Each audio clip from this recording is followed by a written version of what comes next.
Hello, everyone. Welcome to the first session of Cybernetics in China, an introduction. Cybernetics, or control theory, as it's known in Chinese, rose to prominence in the middle of the 20th century as a syncretic, philosophical, social, and technical language of feedback systems.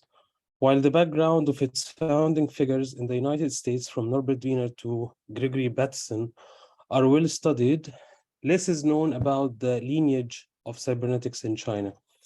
This seminar will begin by focusing on the life and work of Qian Xuesen, the key protagonist of cybernetics in China, and his trajectory from being an engineer of ballistic systems to his influence as a theorist of social, ecological, and industrial systems. Alongside his work as a mathematician and engineer, the later Qian Xuesen was also a strong advocate of Qigong and paranormal research. Through Qian, we will examine the influence of cybernetics through cybernetic thought and its diffusion in the 20th century China, in events such as the efforts to redesign the agrarian economy during the Great Leap Forward and the discourses around population modeling and control that underpinned the one-child policy. We will then broaden our scope to consider China's experience of cybernetic thought as an expression of the organic materialism found in the history of Chinese science and Taoism. As in the United States and the Soviet Union, the figure of cybernetics in China faded away towards the end of the 20th century through its subsumption into other social and scientific disciplines. We will explore the presence of cybernetics in Chinese scientific discourse and science fiction of the 1980s, approaches to AI research and international relations. Our instructors for this course is Miyu and Gary Zhexi Zhang. Miyu is a curator, researcher, and faculty member of Academy of Media Arts, Cologne. Her long-term research and curatorial project focuses on the Silk Road, under the rubric of which she has curated performative programs at Asian Culture Center Theater in Gwangju, the inaugural Ulaanbaatar International Media Art Festival, Mongolia, and with Bennett Choi, sorry if I'm butchering any names. She is co-initiator of a long-term research curation project, Unmapping Eurasia. Her academic interests are in performance philosophy, science and technology studies, and political philosophy. She is fellow of Alexander von Humboldt Foundation and serves as director of Art Hub Shanghai and advisor to the Institute for Provocation Beijing. Gary Zhexi Zhang is an artist and writer interested in how concepts fail. His current projects explore financial fictions, weird temporalities, and catastrophe. Dead Cat Bounce, an oratorio he made in collaboration with Waste Paper Opera, premiered at Somerset House, London in July 2022. A recent body of work, Cycle 25, documented events that shaped the boundaries between speculative belief and material world, like natural disasters, scam nations, and cosmic economies. As a researcher, he has held fellowships at the Burgrouen Institute in LA and Sakya Art Science Agriculture in Ramallah. He is a co-founder of Design Studio Foreign Objects, which was incubated at New Inc. and received the Mozilla Creative Media Award. He has written for various magazines and journals, taught art and design classes at Goldsmith and Parsons, and sometimes work as a strategist. Books and chapters include Against Reduction, Designing a Human Future with Machines, 2021, and Catastrophe Time, Strange Attractor Press, forthcoming. I think it's out now. Welcome me and welcome Gary, and I'll immediately leave the mic to you. Thank you, Mustafa. Yes, Gary, thanks. how should we do this? Shall we get everyone to really up to you to introduce yourselves? Is that normal? Yes, and also when people don't have their cam on, do we just if you're comfortable, please turn your camera on. If you opt not to, that is fine. But if you have no preference, please turn it on. Yeah, let's start with just very basics. Maybe if we can get everyone just to just get this out of the way. Everyone go around. Tell us maybe where you are. Your background would be useful. Your disciplinary or whatever relevant background there is, especially to this, which is going to involve a bit of technical stuff and a bit of more humanity stuff, and also your pronouns if you have preferences. Can we do a round of that? Does anyone want to start? I'm trying to find. Who wants to start? Alberto, will you start just because you're the first person on my screen? Yeah, of course. My name is Alberto Ponce. I'm a writer and researcher. I'm Chilean, but now I'm based on Madrid, Spain. And I'm really excited of this seminar because in Chile, at the time of the Unidad Popular, the government of Salvador Allende, it's like a communist or socialist government. There was a cybernetic government project called CyberSyn, which was designed by Stafford Beer, and it's really connected between, well, with the things about the readings of this week. So I'm so excited about it. Thank you so much. Oh, also, actually, if you have I don't know how New Center works, but if you have a project that you're in the deep inside that's relevant to what you're going to be doing here, feel free to mention it. Not yet, but I need a project, but not yet. So now it's free. Cool. Thank you. Oh, Alberto, will you choose someone else? Just do this daisy chain thing. Okay, Jorge Guevara, yes.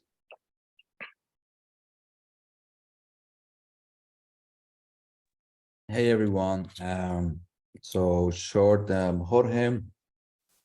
I'm based in Brussels. I'm currently in PAF, which is a place close to like 1 hour in between Paris and Brussels. I'm in a meeting, a queer meeting, which just to say that I'm in a very soft space right now.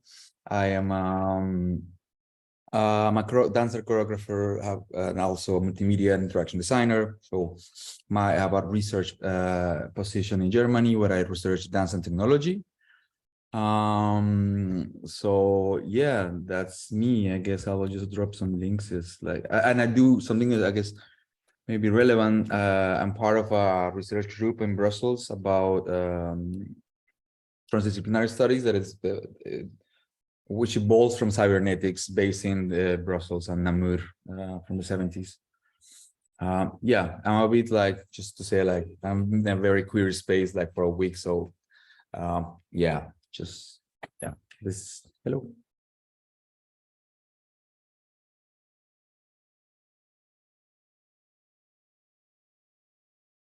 Oh, Jorge, will you pass it to someone else just so to distribute the blame?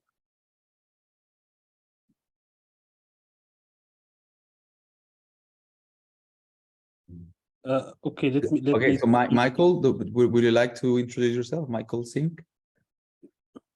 Sure. Hi, I'm Michael. I'm in the Washington State area in the US. I'm interested in cybernetics and psychoanalysis without a whole lot of technical background in either.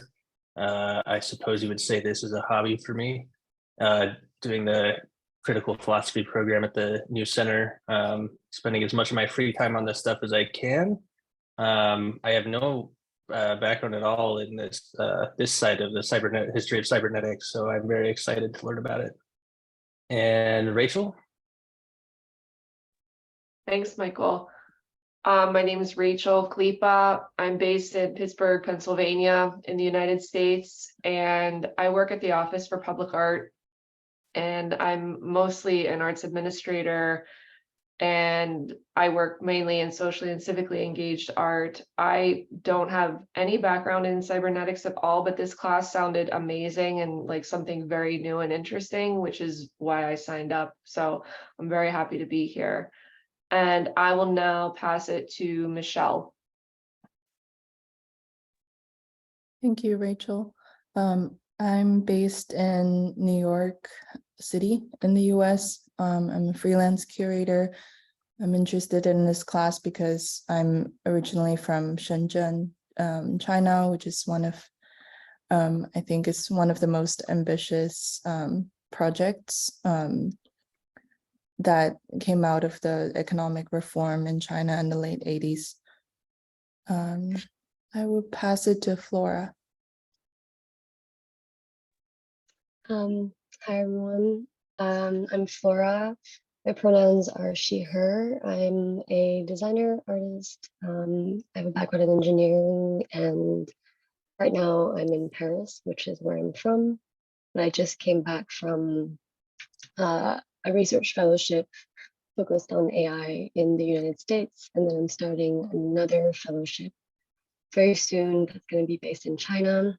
It's supported by the M+ Museum and Design Trust, and this is also why I was interested in this course. The project is essentially examining experimental technology and infrastructure projects taking place in Inner Mongolia. And so, yeah, I'm very interested in how technologies can be developed from alternative cosmologies. And yeah, I'm very excited to meet you all.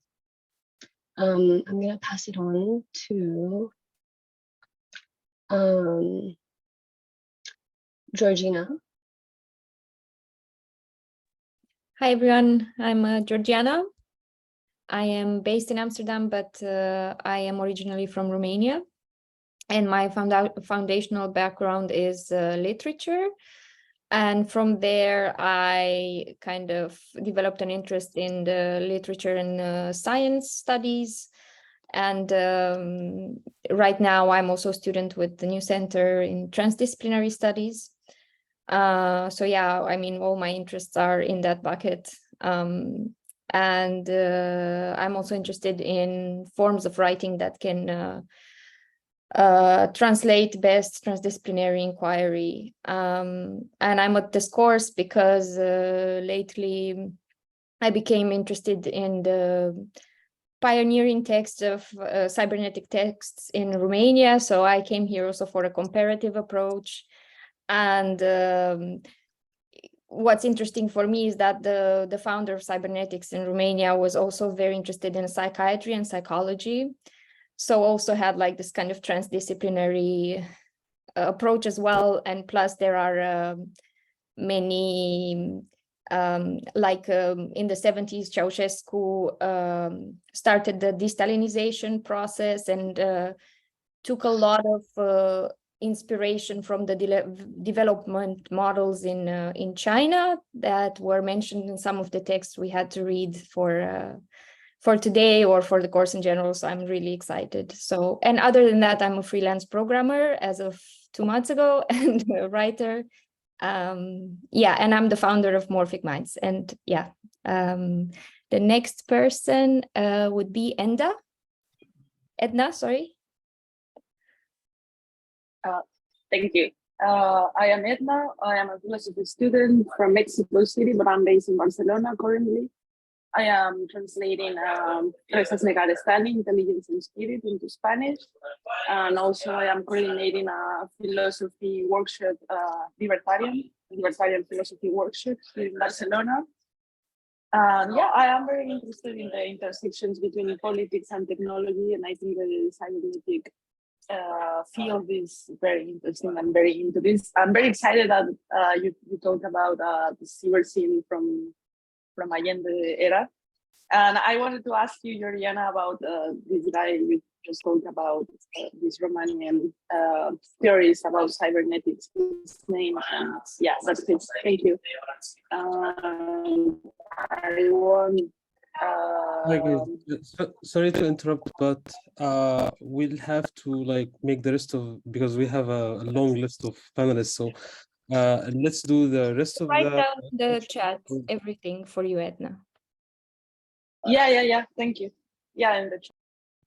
Okay, so let's do the rest of the introduction after the lecture, because the first session is public, so we want to make the most of it. Okay, thanks. Sure.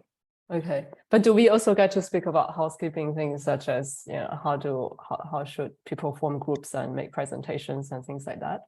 Or we do it after? Yeah, we can do that after the lecture, just because the first session is public and we want the lecture there as much as possible. Okay. Yeah.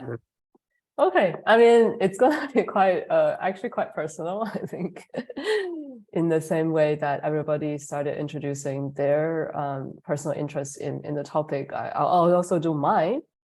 And Gary, I think you should do yours as well before we get to some basics of what the course will be about. I'm very happy to hear that from all of you, you have interest in bodies, cosmologies, philosophies, but also this concrete interest in tech developments. I think that's certainly in my interest and my background. My bio is a bit old. I think it's at least 2 years old. So in the meantime, I've moved on actually to a social sciences department at the University of Kassel and also at the Documenta Institute, taken up a professorship called Art and Economies. And that actually very well, I think, illustrates a sort of personal journey from broadly the field of media studies, art and media studies, to social sciences. And one of the sort of perennial questions I've always had as a media studies student is, why is cybernetics so omnipotent? And it really tries to explain everything. But then when you go back to actually the foundation text, you go back to the 1948 original cybernetics text from Wiener. He actually claimed towards the end of the book that it is inefficient. So cybernetics is actually insufficient for social sciences. And it didn't take him more than 2 years to publish another book called The Human Use of Human Beings, where, you know, the subtitle, as everybody knows, is Cybernetics and Society. And from that moment on, really, cybernetics has had this career to become a theory that and a methodology that that can explain a lot of things, especially the social processes. So so we want to go back to today. We want to go back to some of these foundational moments. We want to go back to the mathematics and the engineering aspects behind cybernetics, because that's also the point where in some ways you could start to identify this forking history of cybernetics in China. Because Qian Xuesen, the person that will be spending a lot of time studying, was primarily an engineer and is remembered fondly as an engineer. And his book was the engineering cybernetics book is really in a way about translating a more abstract idea of cybernetics, a more mathematical idea of cybernetics into engineering concreteness. So for me, my interest in cybernetics is also, if you look at the various blocks, as Alberto already mentioned, we don't just have Western cybernetics, we have cybernetics in the Chilean CyberSyn project. We have the whole OGAS in the Soviet cybernetics, and we have cybernetics in China. And as Kat put in the chat, Kat Dietzig, there's also emerging and very exciting research on the social life of cybernetics in Southeast Asia. So we're very interested in looking at the broader picture of the career of cybernetics. That will be not so much the topic of today, but in the following sessions. Because clearly you have a US dominated trajectory of cybernetics, and that also to some extent infiltrated into post-war European, primarily French social sciences. And there we have very interesting research from Bernard Geigen, where he traced how Claude Lévi-Strauss championed this idea of cybernetics as a social scientific tool for the social sciences departments, and actually single-handedly, with the help of the Rockefeller Foundation, started a social sciences department in post-war France. And we also see a certain manifestation of this idea in the foundation of the UNESCO. And there, when we go through the timeline, you also see that there's a Chinese co-founder at this 1952 moment of the UNESCO. But other than this immediate post-war period and the sort of how cybernetics fits into the broader Cold War narrative, I think we're interested in how cybernetics became the steering science for tech developments in socialist countries, such as China, but also even after the Cold War, when China had actually moved on from the sort of its own version of military industrial complex into a much less costly and consumer friendly kind of industrialization after the economic reform that Michelle has mentioned.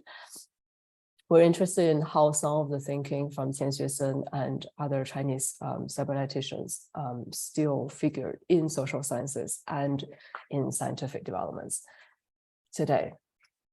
So I think that's a kind of a bit of a long monologue on why and what I am interested in when we speak about cybernetics in China. Gary, you want to do your part, and then maybe we can move into the timeline. Yeah, sure. Yeah, I think that that covers pretty well the kind of. I mean, I share a lot of those interests in the kind of post-war development of cybernetics. And my own interest is broadly between different sort of theories of systems, and also the kind of evolution of those theories, mostly from 18th century onwards. And cybernetics is one of those, in the emergence of in our own period, really one of those sciences that becomes ultimately a science of organization and a science of a sort of abstraction of all manner of organization. And I suppose for me in this, one of the interesting things about looking at the Chinese context and broadening it out to the wider scope of both its wider kind of disciplinary and formal scope, that is between hardware, circuits, ballistics on one end, and parapsychology and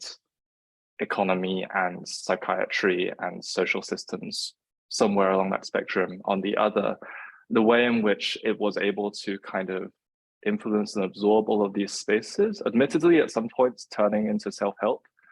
I mean, when you search cybernetics, I think the first thing that always comes up is Maxwell Maltz's Psycho-Cybernetics, which is a self-help book from the 70s. I have my own track record as my own works invariably end up taking an interest in basically people who became obsessed with a theory of system in one way or another, and kind of went from a set of empirical observations to a kind of whole cosmic metaphysics. And Wiener is one of those people. And I spent some time in Wiener's archive at MIT, and there are some amazing letters from other people who think they're just as smart as him, to him, who got absorbed into their own like cosmic theories of the universe, and believe that he was the only one who could possibly understand them. And so there's a particular, I guess, psychological type, but also a particular moment for this kind of holistic science of organization, science of information management, science of history. And so I guess, yeah, when I'll take us through a little bit of by way of introduction, the point pretty much leading up to when cybernetics is typically considered to be coined, you know, like 1948, when Wiener first writes about it, when he first kind of applies the term, and when this is at the height of many of the gatherings.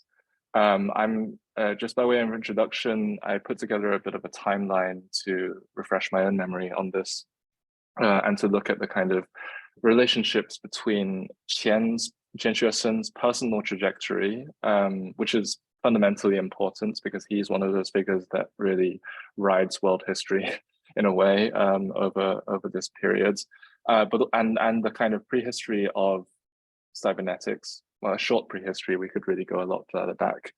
Cybernetics is actually coined first by Ampere, Louis Ampere, the guy who amps are named after electricity, as a science of government in a treatise in like 1750 something, I think. But this is a shorter history of cybernetics, which I think is, from a historical history of ideas point of view, fundamentally important as well, because what you also see is the development of the 20th century science, basically scientific infrastructure, the kind of shift from various disciplinary formations and then convergences, but then also the invention of national science infrastructure, more or less, and the centering on World War II as a catalyst for a lot of these developments led by the US, and then therefore the kind of invention of what we now think of as the Cold War liberal political scientific kind of order, which arguably is currently breaking down. So yeah, you should, Mustafa's just posted in Miro in the chat, a Miro board. Hopefully, can everyone just click on that who's currently on a desktop? And if anyone can't access it, I'm pretty sure you can all access it without having to log into anything or sign up to anything. We should just all be able to look at it together. This will make things a lot easier.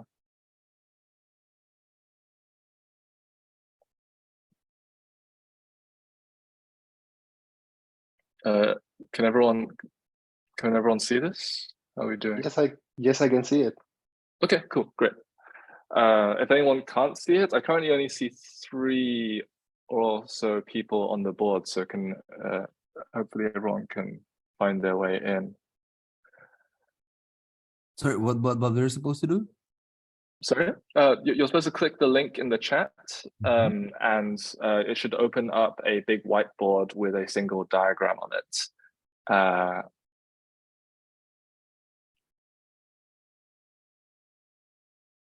I think it worked with the desktop version because I tried it on mobile and it didn't work.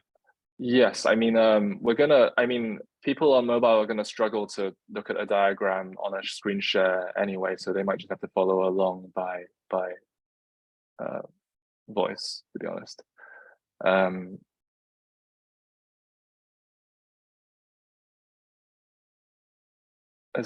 Is anyone who wants to be there not there? And in which case I'll start.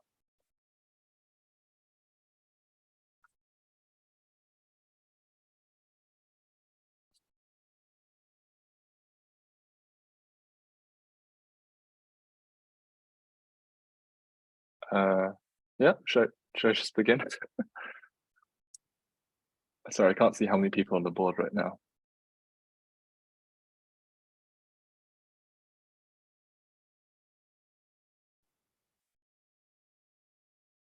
Okay, I'll just go into it. So this diagram covers roughly between the early 1930s up to 1955, which is roughly the period between Qian Xuesen going to the US on a Boxer Indemnity scholarship in 1935, up to his ultimate return to China after being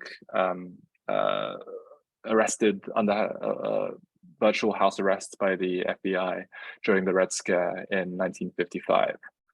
In the overall diagram, I've sort of, this is not exactly comprehensive, but I'm trying to just pin down some key points between Tien and the other kind of like, I guess, founding cyberneticians. The middle block, which is highlighted in green, is roughly between 1940 and 1949, which is basically the decade where the US joins the Second World War, which is a turning point for Tien himself, who's working in US military science at this point, and his most intensive period of work, as well as obviously the war effort itself, which is a gigantic catalyst for unprecedented amounts of military funding, and unprecedented amounts of like training and resources poured into research, which becomes, in many ways, well, in some ways, cybernetics is a symptom of that process. So, I mean, it's not so much to reduce the science to a symptom of war, but certainly many of the ways in which minds, bodies, systems, environments were conceived were abstracted through the process of thinking about bodies and machines during the Second World War. Peter Galison has quite an important essay on this called The Ontology of the Enemy. But yeah, so we'll start from just chronologically for now, and then maybe, so I'll talk a bit about the kind of early period before 1940, and then you could. Yeah, I think we should stop. We should done at the other side of the story. What was going on in China at the time? I mean, there was not so much, but still in the 30s, Wiener was visiting China, and there was a period of intensive exchange between many Western thinkers, scientists, and China. Yeah, but I think we should do the text side first. Yeah. Okay. So I realize also, I don't know how many of you have read the text that was set for the first session, which would introduce you to many of these characters. There are many possible characters here, but in this particular one, I've centered on Norbert Wiener, fundamentally important, basically the inventor of cybernetics. Vannevar Bush, mostly remembered as a science administrator, but also an incredibly important engineer in his own right, who collaborates a lot with Wiener, and obviously Qian Xuesen, and later figures like Claude Shannon, who you might be familiar with, especially if you have any kind of computery background.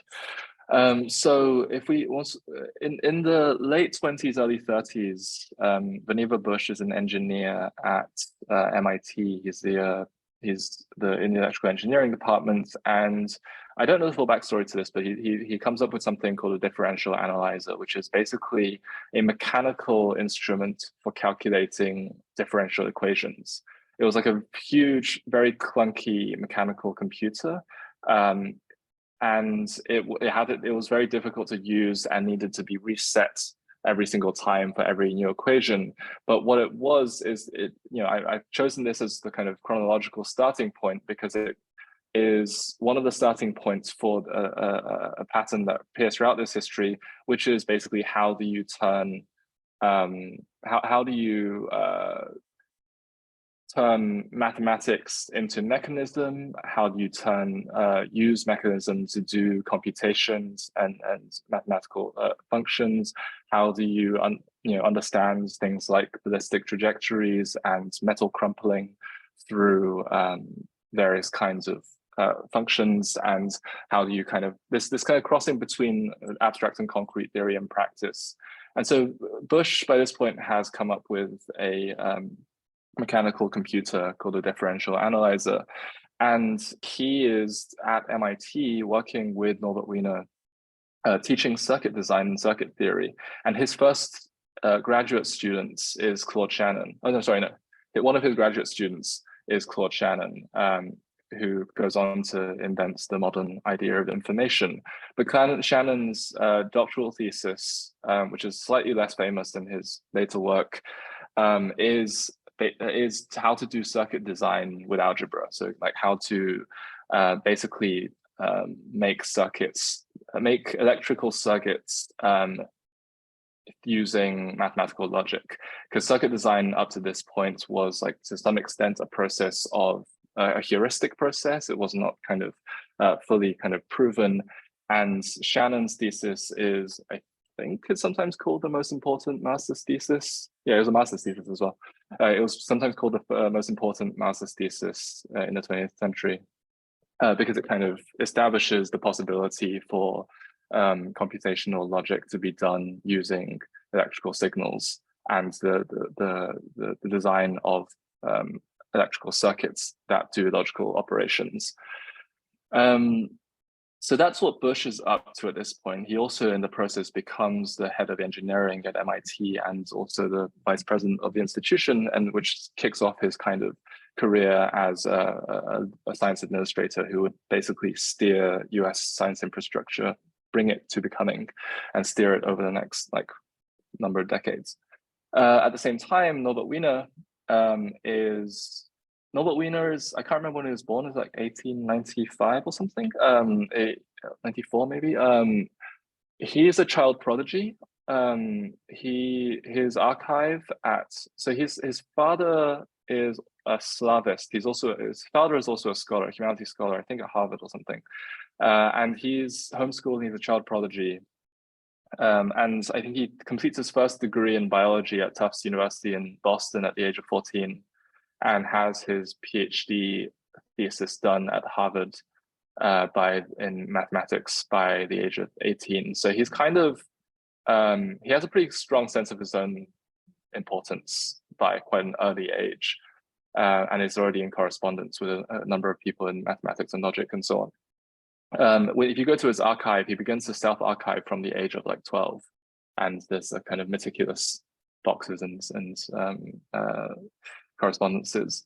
But before he starts getting involved in electronics, his early work is on Brownian motion, and he comes up with some, I think, of the important like mathematizations of Brownian motion, which is the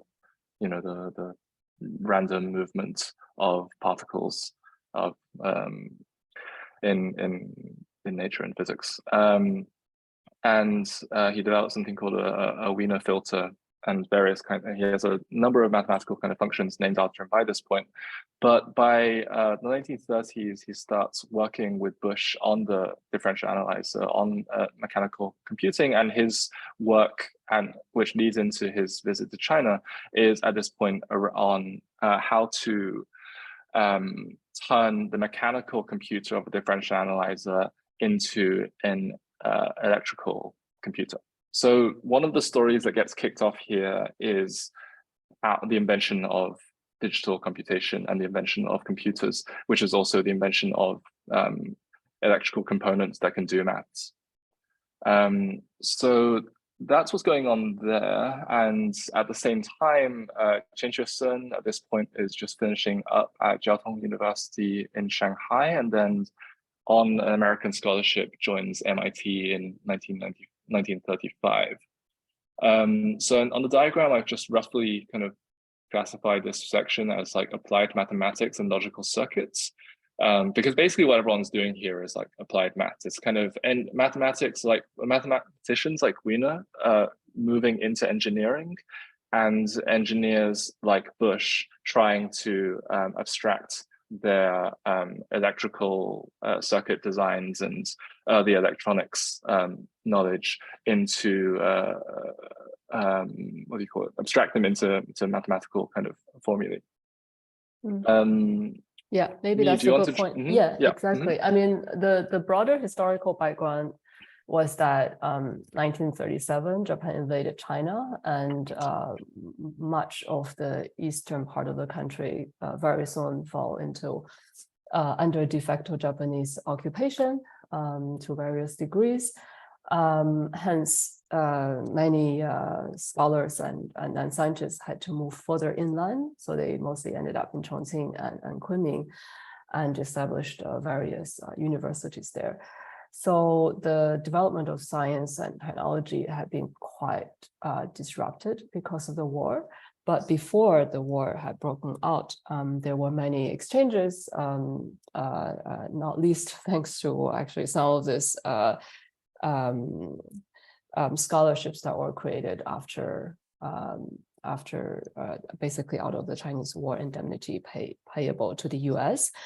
And various US scholars, philosophers such as Bertrand Russell visited China. Wiener was in China in the year 1935 and 36 at the invitation of his very first PhD student, who was Chinese, whose name was Wing Li.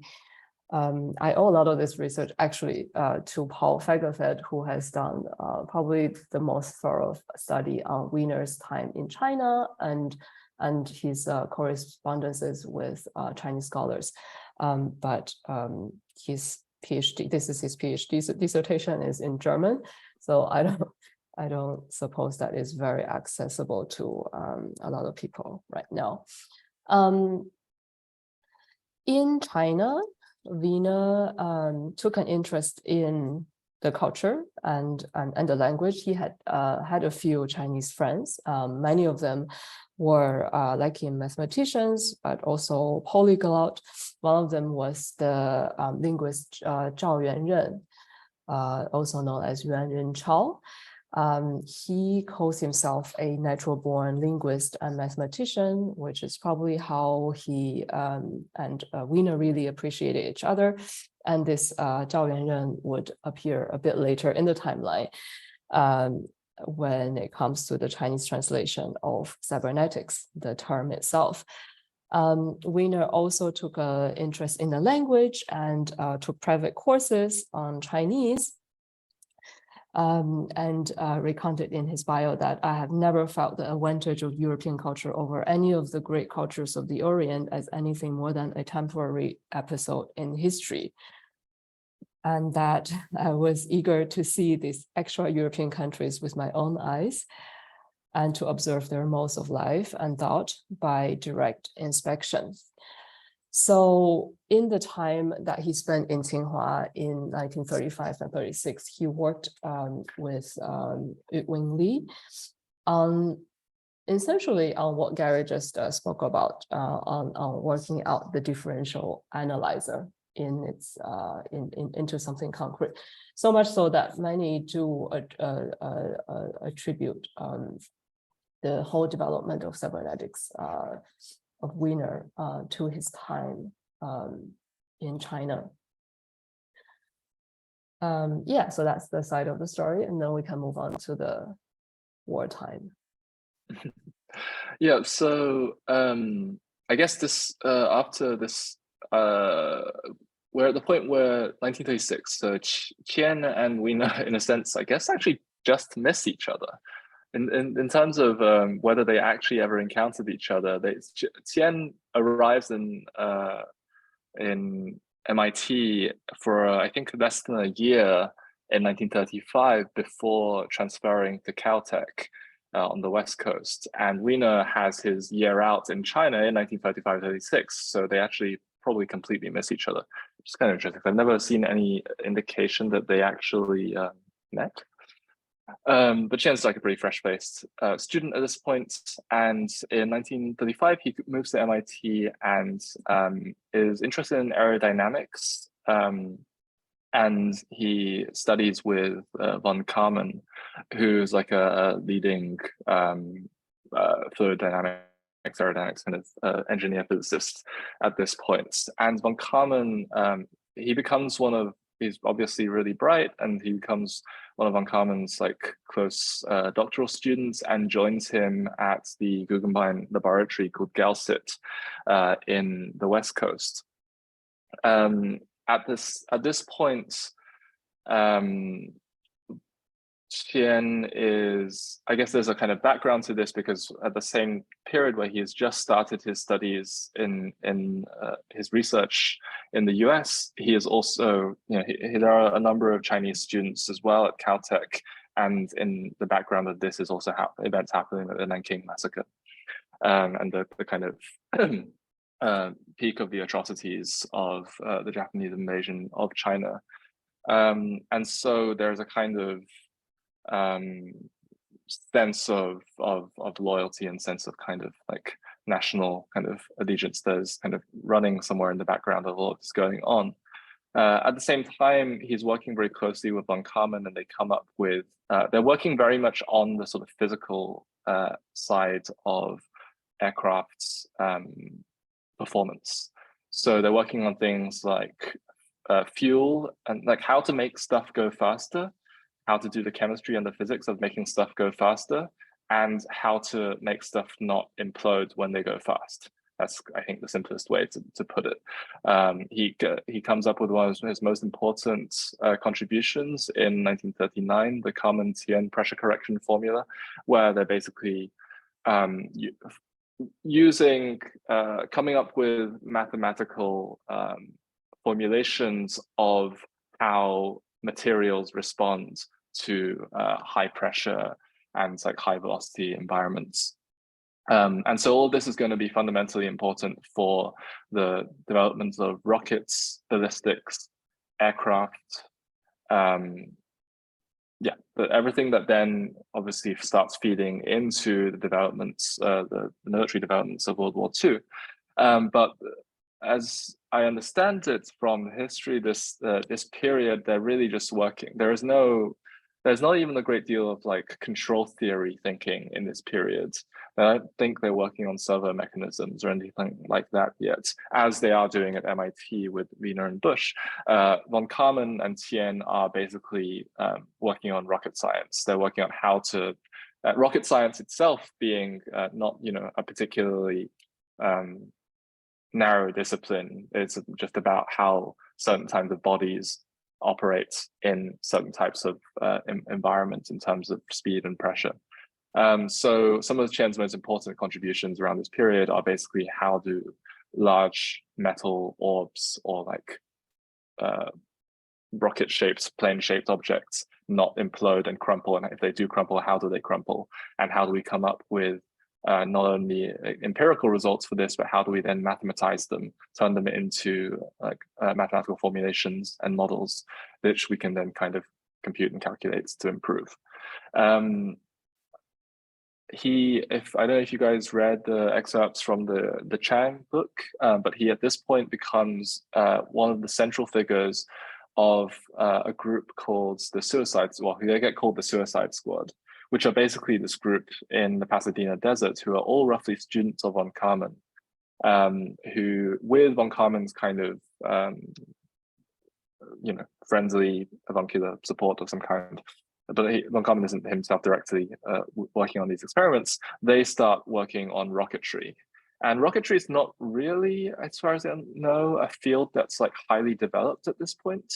The amounts of like the research funding that they're scraping together in the beginning, in the late 1930s, is very, very minimal to basically for these like pretty young graduate students to play with extremely, well, to invent new forms of explosives to blow stuff up in the Pasadena desert, which is why they're called the Suicide Squad. And the core members of this group are, it's kind of one of the most singularly fascinating clusters of scientists in the 20th century, I think, because they're all really weird. One of them is a kind of impassioned communist who is later sort of a Sidney Weinbaum, who's later kind of responsible for Tien's association with communism. One of them is Jack Parsons. I think a number of books have been written about Parsons because he's just as famous for coming up with some of the innovations in rocket fuel as he is for being a Satanist. And no one really knows what happened to his wife. He was involved in various rituals and rites over the late 1930s. He bought a very fancy house in the Hollywood Hills or something, and which was like a pilgrimage of sorts, with a huge picture of Aleister Crowley, the founder of modern Satanism. And so he was a kind of interesting occultist. There was Frank Molina, who later becomes a leading figure in UNESCO. He's a scientist who works with Tien throughout this period, but he also has a strong interest in the arts and is the founder of Leonardo Journal, which some of you might be familiar with because it's still one of the leading art and science journals. So they're all quite an interesting bunch. And Tien in this bunch is actually like the kind of just the serious scholar. Like all of the accounts of him are basically how he was quite imperious.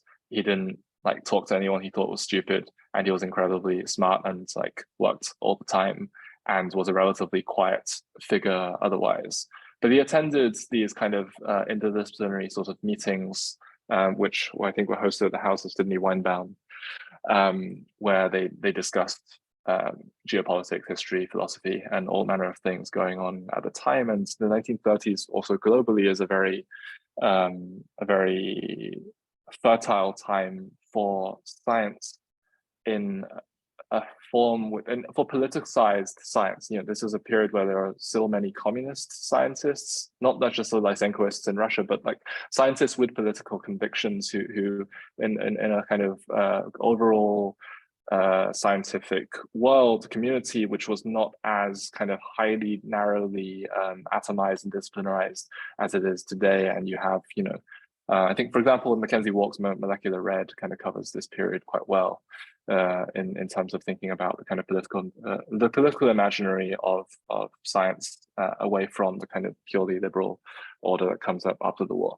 Okay, so that's what Tien's doing in this period, but somewhat more important things are happening over at MIT, because as the war begins,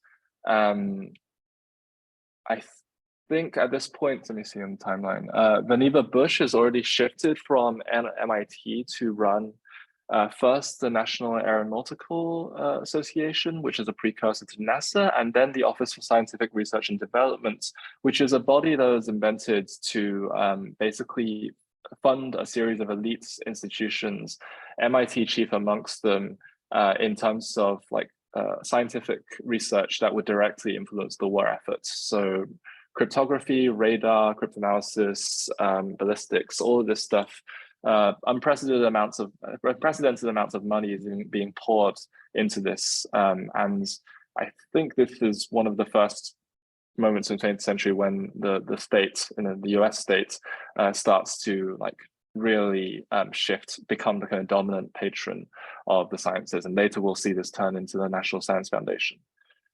So at the OSRD, Norbert Wiener at this point as a mathematician decides that he's going to join the war effort, and he wants to find out what he can do. And he joins the MIT Radiation Laboratory, which is a body founded with UK cryptanalysts to work on radar systems. And he decides that he decides what his kind of mathematical skills are best applied to is working on anti-aircraft prediction. So he builds this machine, which you can see. Are you guys looking at the diagram, by the way? I have no idea. We're about 1941 at the moment. There's this machine down below, this kind of fuzzy bunch of electronic components, which don't really tell you that much other than it's printing out something as a bunch of different connected pieces, which is the AA predictor. And so this is, in some ways, I think, the beginning of cybernetics proper, because this is when, this is when you, I don't see your slideshow. Okay, I'm sorry. I think I had my ambitions to use Miro together were too high-minded. I'm just going to screen share. Give me a second. Okay, you should be able to see this. So we're here. And this is arguably, I think, when cybernetics truly begins, and it as will be a theme here, it begins from very, very specific problems. So no one is really trying to like found a whole new systems ontology here in the beginning. What they're trying to do is work out how people in planes can shoot down other planes. And, you know, the anti-aircraft gunners are working with, well, they're operating large guns, pointing them at other planes in the sky and shooting at them. And in this process, there are many forms of error, so Wiener, as an applied mathematician, comes into this process, like comes and looks at this problem of like how many guns are missing their targets, basically, and says, well, this is basically an input-output system. So like we have the kind of input of like the position of the gun and the action of shooting, and we have like the output, which is where the missile ends up, whether that is or isn't on the targeted vehicle itself. And he looks at this and looks at it in terms of how much kind of error or noise is coming into that system, whether coming from the nervous system of the pilot, so the shooter, the person, the jerking motions of the gun and the response time of the gunner, as well as the kind of time, the recoil of the gun itself, and the time it takes for a missile, whatever they're shooting, to hit its target, and the movement of the target itself in the air. So in this process, you can kind of see there are like a bunch of different moments of prediction, a bunch of different like attempts to anticipate the position of things, other kinds of inputs such as recoil that change your attempts to that kind of bring error into your attempts to kind of ascertain the correct prediction. And so I guess importantly, in thinking about this, the human and the machine and the gun and the target as a single system, he elides between a human nervous system, the feedback of between nervous system and the physiological environment, as well as the kind of physiological feedback of the body, the inability of, or the relative ability of the gunner to actually control for this big unwieldy machine that they're using.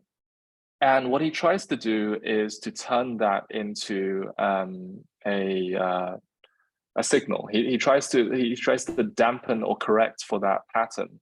So I think he in Peter Gausson's Ontology of the Enemy, he speaks about this, writes about this a little bit more. But basically, he works out that there is a random for each point in the time series of this action happening across time, divided into separate kind of moments. For each point, there is, a random set of trajectories that can happen between because of the speed of the bullet. So like in 0.5 seconds, the missile can travel X amount of distance, and the amount of error that can be introduced is basically the square of that space at each point in the time series. So in terms of,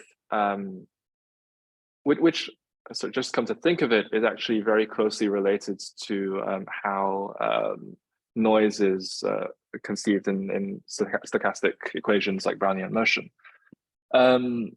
So in order to correct for this, he basically comes up with some kind of dampener signal.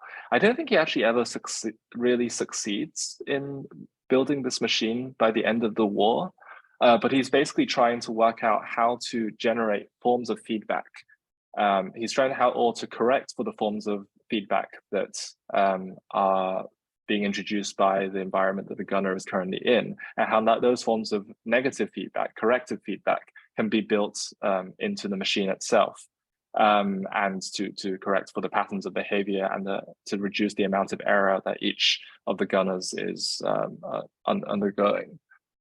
So I guess the reason why this is arguably, I think, the founding moment for cybernetics is because this is the point at which we're using applied mathematics to model and to model the signals happening through a physical system, which is at once mechanical and human, at once kind of physiological, neurological, perceptual, as well as a basic lumbering World War II era anti-aircraft gun. So this is, Wiener is very quick to take an idea like this, a kind of elision or a kind of, this, I guess, metaphor of system, and to apply it to something much, much, much broader. And that's what kind of starts to happen immediately after this point. Yeah, I don't know, was that roughly clear? Because I think the most important thing to consider here is the concept of feedback. So what the anti-aircraft gun is still probably the most obvious example of is signal goes in, error-filled signal comes out, then how do we apply negative feedback in order to change the error, to correct for the error, in order that the system can continue to correct itself and reach the target. So that's kind of the fundamental diagram of first order cybernetics.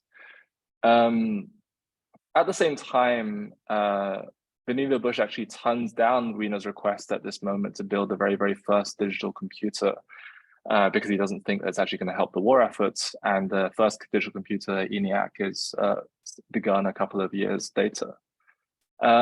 So around the same time, we have the beginning of the Pasadena Suicide Squad, the group that Qian Xuesen is part of.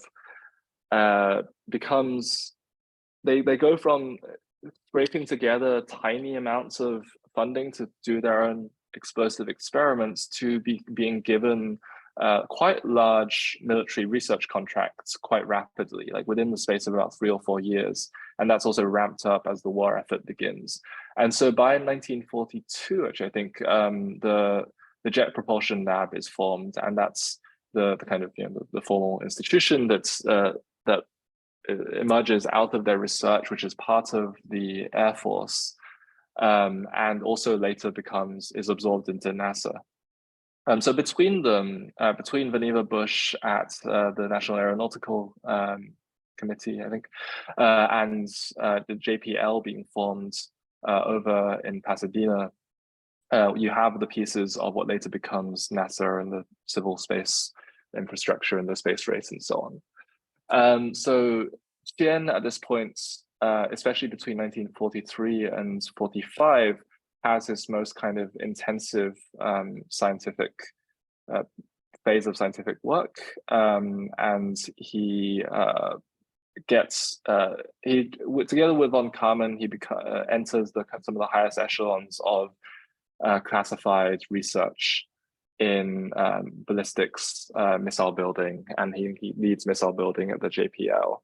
He also joins von Karman at something called the Scientific Advisory Group at the Pentagon, which I think at this point has also been a newly formed institution, and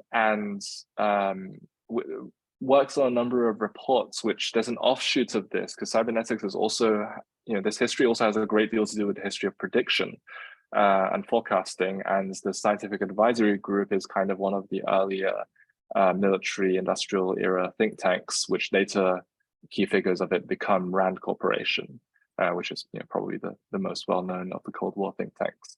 And they write reports on the future of science, the future of war, the kind of forms of energy that will be needed to do kind of new missiles and so on. And so at this point, Tien is like fully part of the kind of American institutional structure. He becomes a US Air Force colonel in order to work on this material. And around the time of Hiroshima, before then, I think, he's also associated with the Manhattan Project, which Vannevar Bush also has a fundamental role in guiding. And I think Robert Oppenheimer and his brother Frank Oppenheimer are another connecting thread between these kind of trajectories, because Frank is also part of the JPL research team. So this green block again is kind of where everything happens. It's before cybernetics diffuses into many, kind of exerts its influence into many other fields as its kind of practitioners start to bring more holistic versions of the science together and also go into peacetime research into their own respective fields. But in this period of centering on the late stage of the American stage of World War II is roughly when like a lot of the movement around the founding of cybernetics kind of comes together. So yeah, Tien throughout the war works with von Karman at the Pentagon, at JPL, and later he moves back to MIT and Caltech and as a kind of like celebrated professor and basically one of the top experts on missile science. At the same time, over in the kind of trajectory that follows Wiener, Bush, and the radiation laboratory, you have a number of quite important developments. So on one side, you've got people like John von Neumann and Morgenstern here founding the game theory. So they're kind of applying mathematics to how do you describe it? It's like I guess it's a kind of mathematization of negotiation. It's the turning of various decision structures into utility functions and to use use again applied mathematics to model decision-making processes. At the same time, with a very significant input from von Neumann, you also have the beginning of digital computation. Most importantly, I suppose, with Claude Shannon's publication of the Mathematical Theory of Information, which is the first, which is undertaken at Bell Labs, and is you've probably all come across this diagram at some point. I'm guessing it's probably one of the most important diagrams in terms of, I guess, 20th century technology history, which is again this kind of similar to Wiener's anti-aircraft missile, is a kind of anti-aircraft predictor, is a black box input-output processor where information is being communicated from one point to another and is subject to noise. And so in the kind of, this is very similar to a feedback diagram, and in the kind of diagram of the anti-aircraft predictor, you would have negative feedback going from the destination points, which checks like how much error there is, and then going back, into the information source so that the course correction can constantly be made. In this case, in Shannon's I guess path-breaking kind of formulation in the mathematical theory of information, what he's doing is coming up with a mathematical, it's the first formalization of the concept of information. And the important thing that Shannon does is take this idea of information, i.e. the kind of the content of the communication, and abstracts it in such a way that it's entirely, what its content is entirely unimportant. What a communication is the capacity for a pattern to be communicated from point A to point B with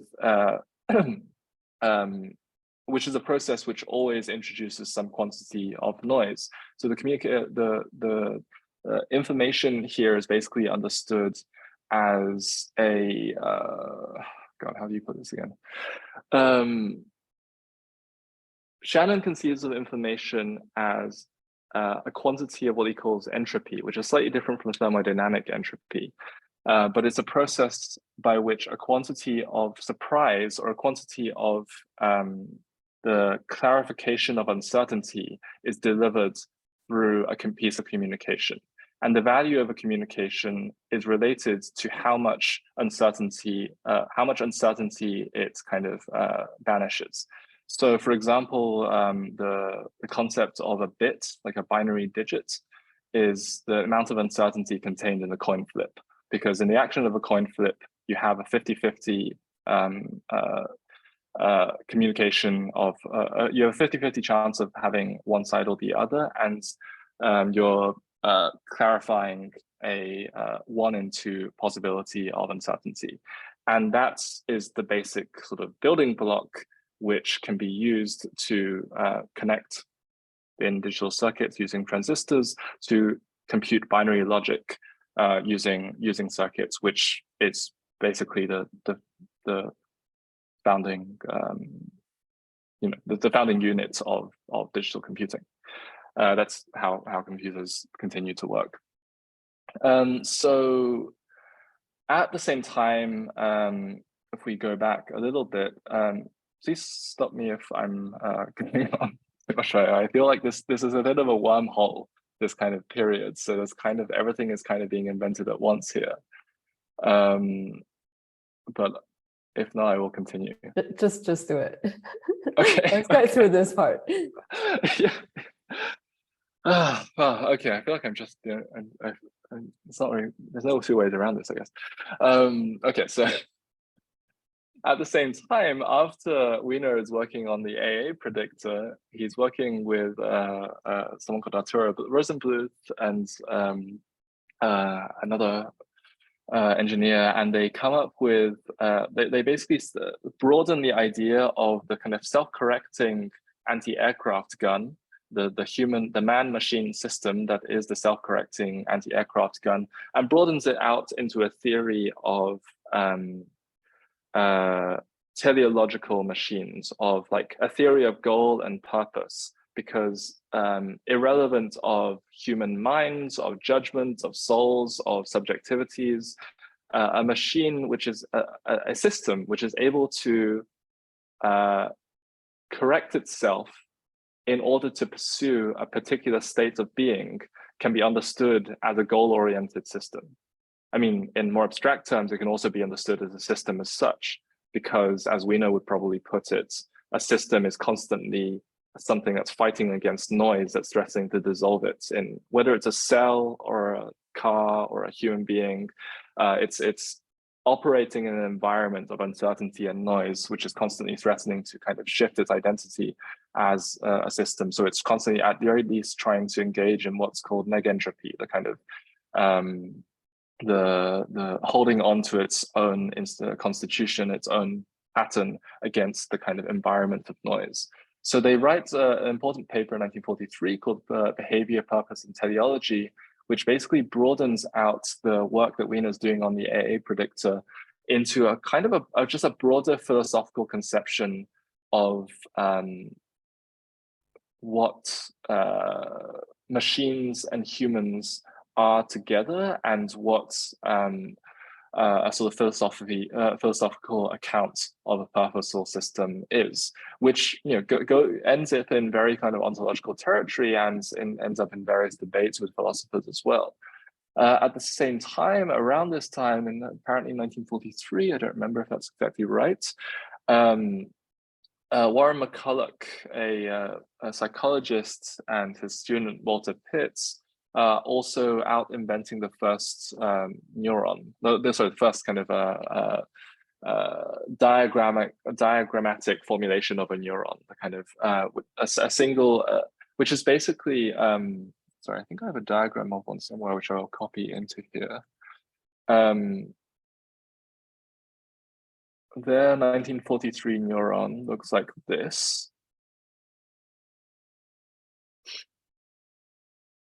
And is the same basic principle that's used, it was used in perceptrons and neural networks and a number of kinds of AI processes since, which is basically a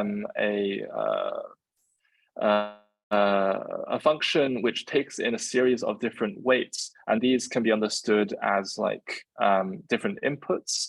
And then if those inputs reach a certain threshold, it gives a certain output. And so this is also more, oh, you can't see this? Wait, oh, sorry, here we go. Sorry, I was looking at the wrong mirror board. So the inputs of a different series of weights goes into a function, and if that's the result of that function, so this might be like, is the output equal to 0, or is the output greater than or equal to 0? And these might be like 1, 3, -2, 5, or they might be something more complicated.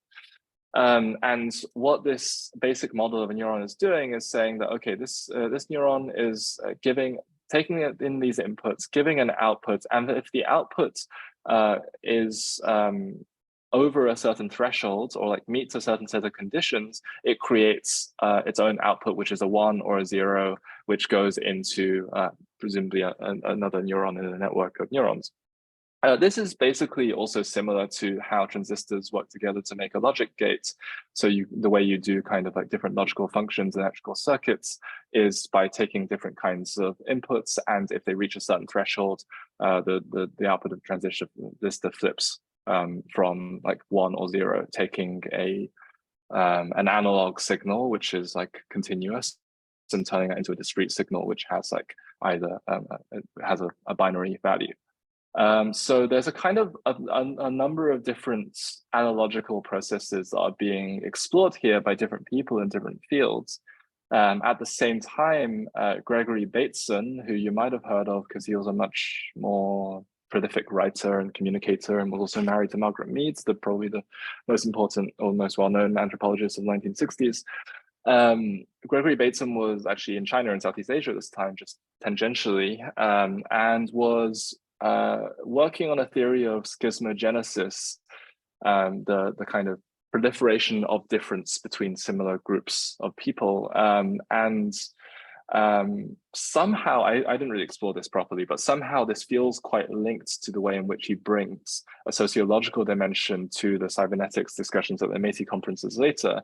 And even the schismogenesis stuff seems to have a kind of rough corollary in the kind of way that people like McCulloch and Wiener are thinking about what Bateson himself famously coins as the difference that makes a difference, which is what information, what he calls information. Maybe to add a bit more on this, point. I mean, of course, that's also the time when anthropology started to play a really important role, right? So all of a sudden, anthropologists are advising governments, getting a lot of foundation money, private foundation money, for the anthropologists to come up with a theory of essentially how to run the society in a technocratic way. So I think that informational aspect is very much there. And that's also, it comes a bit later, but basically during the Cold War, there's a whole transition of this academic field of anthropology from the sort of more early to mid 20th century form of it, where, you know, it's really about anthropologists trying to understand how a peaceful world is possible with all people with all the cultural differences, right? How can all these differences produce a better world, to a very kind of concrete post-war agenda, such as, you know, how can you understand, how can you account for people, you know, peasants in Southeast Asia turning to the communists, right?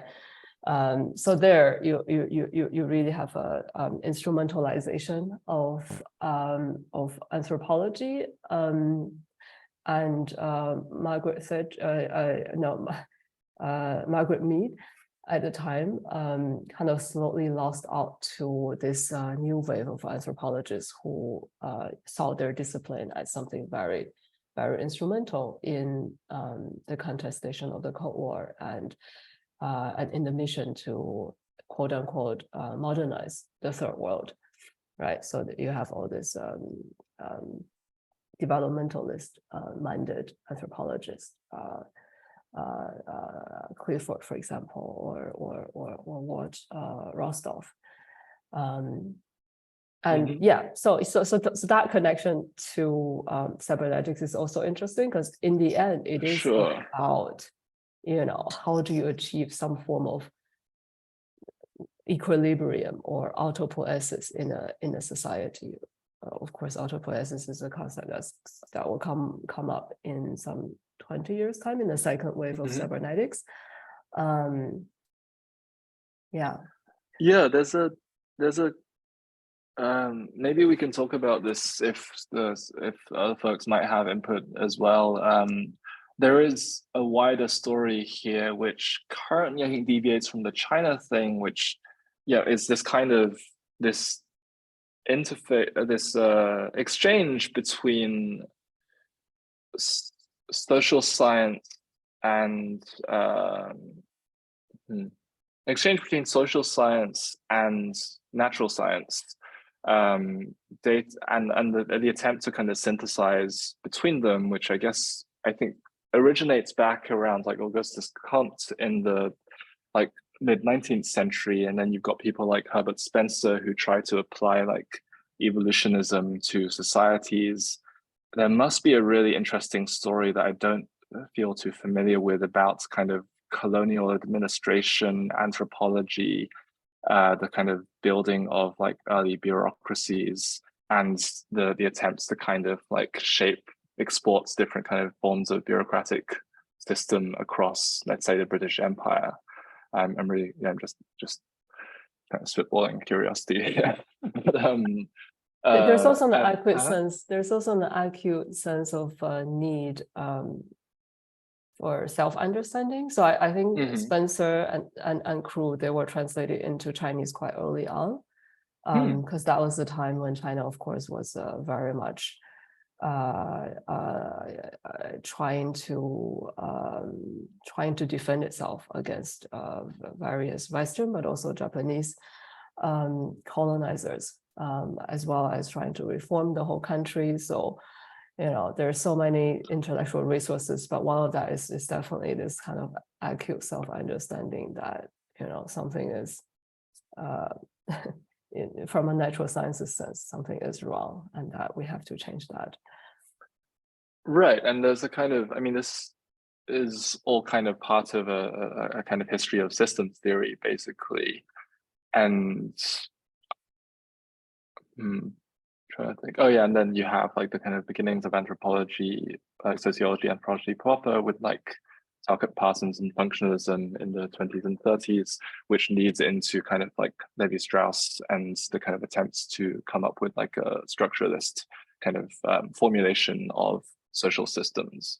And I think Bateson is kind of working in that framework by this point in the 1940s, where he is actually, sorry, I just forgot to mention, he's actually deployed there with the, what is the OSS again? It's the early CIA, but it's like the Organization for something.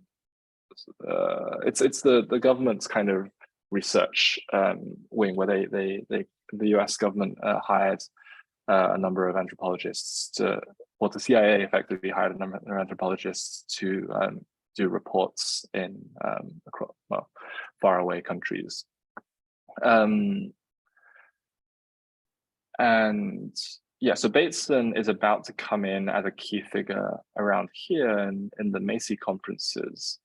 At the same time, something that is quite important for Tien is during World War II, operations research also blossoms, which is basically the science of logistics, the science of how to of like systemic efficiency in usually industrial or military processes.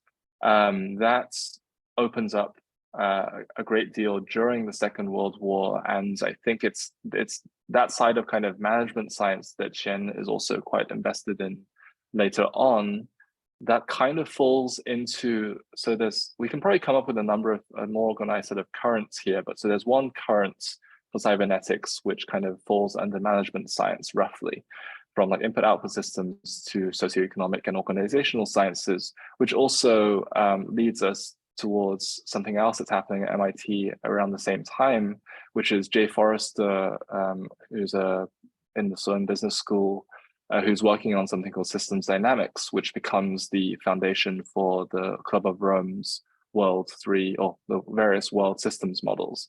So I don't think Forrester actually had that much encounter with Wiener, but they were working on kind of allied projects around the same time. But Forrester basically comes with gigantic computer simulations of the whole world, of like natural systems, logistic systems, economies, resource depletion processes, population dynamics, all of those things. He's trying to come up with an abstraction of the whole world system and to simulate it in order to produce certain predictions. And this is going to come back into the story with Tien a bit later on, which becomes a precursor to the one-child policy stuff in the like 70s, because that's when the club of Rome start to borrow his ideas. Okay, so back into 1943 or 45 or so, the people start to get together. So this is coming to the end of the war. They've just done Hiroshima. People are having a lot of time to reflect, to go back into peacetime. The GI Act means that there's an extraordinary number of students in American universities, a kind of like massive boost in like capacity,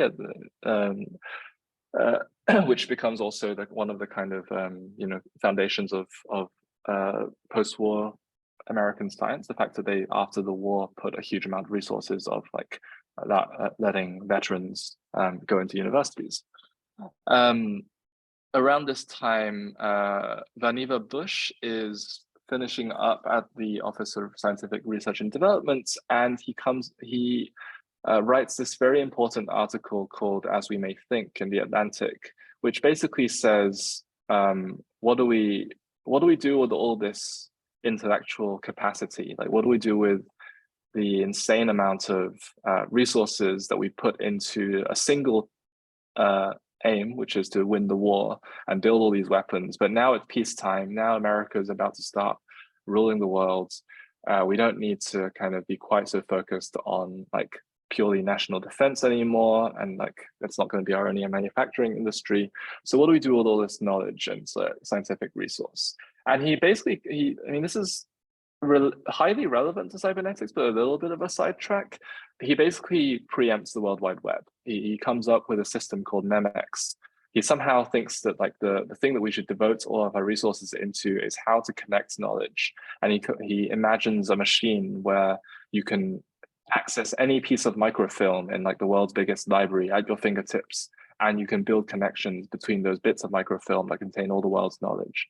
And other people can come along and also access the same machine, but more importantly, they can see the trails that you took. They can see the paths through the hypertext that you took and build on those paths. And so he's basically coming up with, a very early model of a knowledge graph, of a search engine, of course, but also of the kind of wider idea of the web and of hypertext, which people like Ted Nelson will go on to innovate and become the foundations of, everything from the open source to peer-to-peer to like the kind of overall idea of what networked knowledge does for the overall project of knowledge. So that's going on in 1945, and at the same time,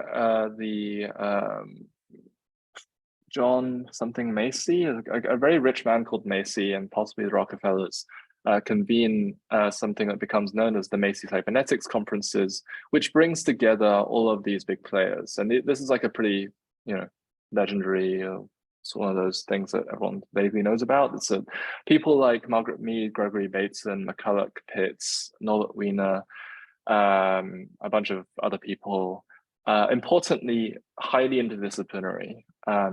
Psychology, psychiatry, anthropology, engineering, they all come together, and it's nowhere near as utopian as it sounds, because I believe they actually basically argue a lot and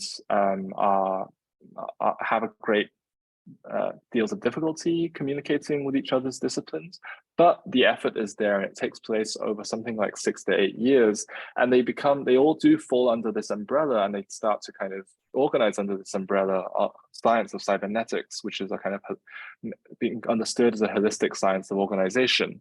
And then eventually in 1948, the same year that Shannon publishes The Theory of Information, Norbert Wiener publishes the first cybernetics book, where he finally puts a kind of name to this whole very, very now hugely expansive kind of whole ontology unto itself, world of ideas focused around communication, feedback systems, the kind of operation of systems within an environment of noise, and self-organization and self-correction towards goal-oriented behavior.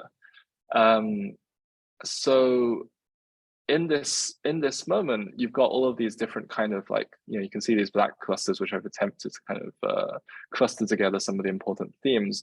You've got the kind of building of the wartime and then post-war techno-scientific American infrastructure. You've got the cybernetic metaphor, the kind of metaphorization of this totally holistic science, which creates analogies through ideas of system and feedback across a huge number of different kind of fields of knowledge. And you've got the kind of socio and economic organization stuff happening in the background. And this is then starting to spread across the world. Around the same time, Ross Ashby and potentially Stafford Beer. I think Beer's a lot younger, so he doesn't really get involved until a bit later. There's other people like Gordon Pask. There's another whole school of cybernetics going on in Britain at the time, who are in correspondence with the Macy conferences. And one of the most kind of, I guess, intriguing and important kind of iconic kind of inventions during this time is something called the homeostat, built by Ross Ashby in England, which is these 4 units connected together, which are basically like, they each are perturbations. They each generate noise and feed into the next unit, and they form a kind of a cycle. And what Ashby found was that if you created a significant perturbation in one of the oscillating machines, it would the overall system of 4 would find another point of stability. It would find a kind of a point of self-regulation and stability, despite being perturbed at random intervals. So this becomes like a sort of the homeostat is just a kind of exemplar device, but it becomes kind of a sort of iconic basic unit of a manifested cybernetic machine. Yeah, at this point, what else is going with Tien? This is just before the PRC about politics over China. Tien does visit China in 1947, but he does come back. And this is just before he's arrested, 1950, and the Red Scare kicks off under McCarthy, and Tien is arrested by the FBI and put under house arrest. I suppose, yeah, the next, I kind of cut off here. This really broadens out very significantly. The history of cybernetics itself, most, I guess, books will probably start it here. And that's the point at which it fans out into a whole bunch of different disciplines, from the kind of early computing of information theory through social cybernetics and second order cybernetics taken up by people like Gregory Bateson, looking at social systems, to kind of like modeling of economic systems. It kicks open this door in everyone's brain where suddenly everything can be kind of modeled as a self-regulating black box. Everything can be modeled as a form of input-output system, which can undergo forms of feedback according to a point of observation. And depending on how complex that becomes, you can apply it to almost just about anything. And so there's anything that has a dynamic quality of being a system in an environment. So yeah, that's kind of what's happening there. And then the point where this diagram currently ends is the point where we get to Tien's under house arrest. Eventually in 1955, due to a prisoner swap, he returns to China. But in the middle, he writes his, I guess, only book called Cybernetics, which is a book called Engineering Cybernetics, written in English. It's eventually translated into Russian and Chinese by his students in the quite quickly in the following few years. We'll look at the introduction. We set the very, very short introduction to this book in the next session. But what this book is, he acknowledges his conceptual debt to Wiener in the introduction, but then they kind of go in very different directions. Like Wiener's work goes into this almost kind of philosophical, theological, and cosmological kind of direction, where he's talking about, basically the metaphysical state of being a system, a person, or a system in the world where you're constantly undergoing, you're constantly subject to noise. He says you're like the Red Queen in Alice in Wonderland, constantly running on the spot just to stay where you are. And he kind of broadens out this kind of whole philosophical ontology, which becomes kind of the influential side of cybernetics in the West, whereas Tien, as me mentioned earlier, stays quite focused on the engineering side, which is, I think this is generally a quality of Tien's work, but at the same time, I think that as far as engineering discipline is concerned, if you look at reviews of this book around that time, it's also quite a holistic book. He's not actually doing the stuff that happens in engineering textbooks in terms of like how to build basic mechanisms or how to understand like the kind of fundamental kind of formulae. He's trying to mathematize the mechanical systems that are typically the focus of engineering in order to invent mathematical models of self-regulating systems. So in this case, guided missiles are one of the key examples. Like how does a guided missile go to its target? And then a lot of the chapters are focused on nonlinear systems and systems that are subject to very stochastic forms of feedback.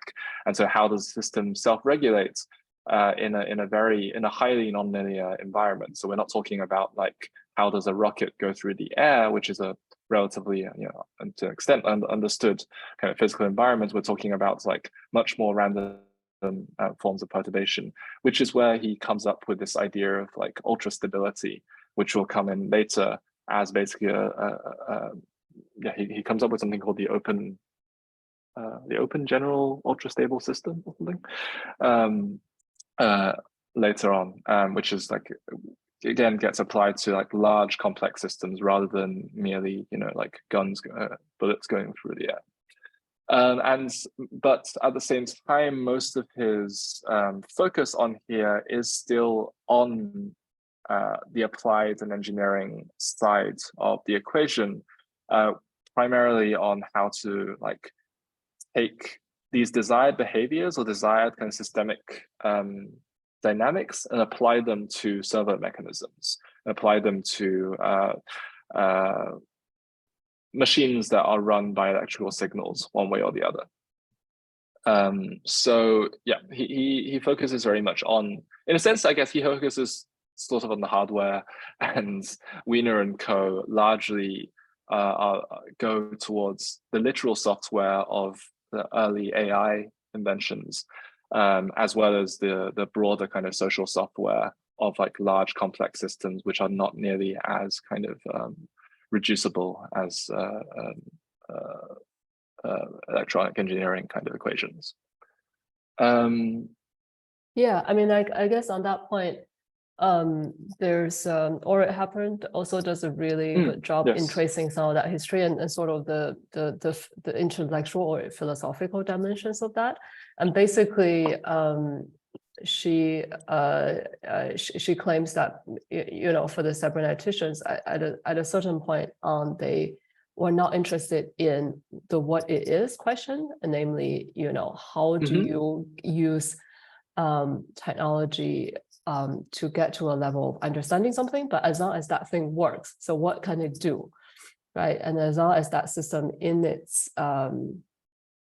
self-regulation can do something, then you can just take that technology and develop further technologies on top of that. And that seems to be, I think, in a very abstract sense, that describes also the forking path. that have that the Chinese cybernetic project has taken, because I think Tien, as we will encounter in the next 2 sessions, he is really very interested in the what it is question, and he really would like to use scientific and engineering tools to, in a way, simulate that, namely, the human intuition or creativity, or for a form of figural thinking. But then it took him 2 decades to sort of come to the conclusion that that is not possible, and therefore his proposal at that point was to get the human back into the whole system. Right, and that's towards the end of the 80s, early 90s, when he made one of the last big scientific proposals of his life, with giant open complex system. Yes, open giant complex system. Yeah, the mouthful. Yeah, so that's still forthcoming. Yeah, no, I guess that's a really, really good, a really, really dense timeline. And it's no coincidence that with this sort of self-regulating system, you very soon get an image of the brain, right? So it's really the human mind as a sort of organic system that people try to model the system after. So later, when you project it onto a whole national economy, such as in the Chile case or in the Soviet case, that's not a surprise at all. Whereas some of the fundamental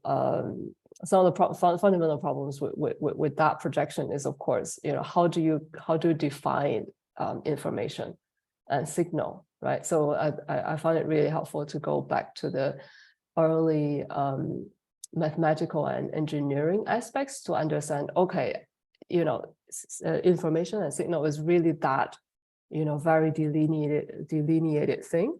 Whereas if you start talking about the price, right, which a whole cybernetic system such as the Cybersyn or the Soviet August were supposed to, if that project were to replace the price mechanism, the quote unquote invisible hand, right, in regulating the whole supply and demand of a national economy, then is it the same kind of information that we're talking about?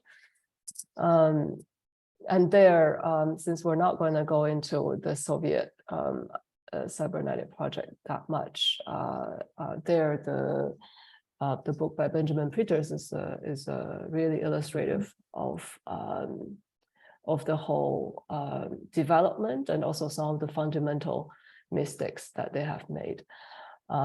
He documents quite well that a certain anecdote, when a person was interviewed to become an officer within the whole Soviet statistics planning department, the person was asked the question, what is 2 + 2?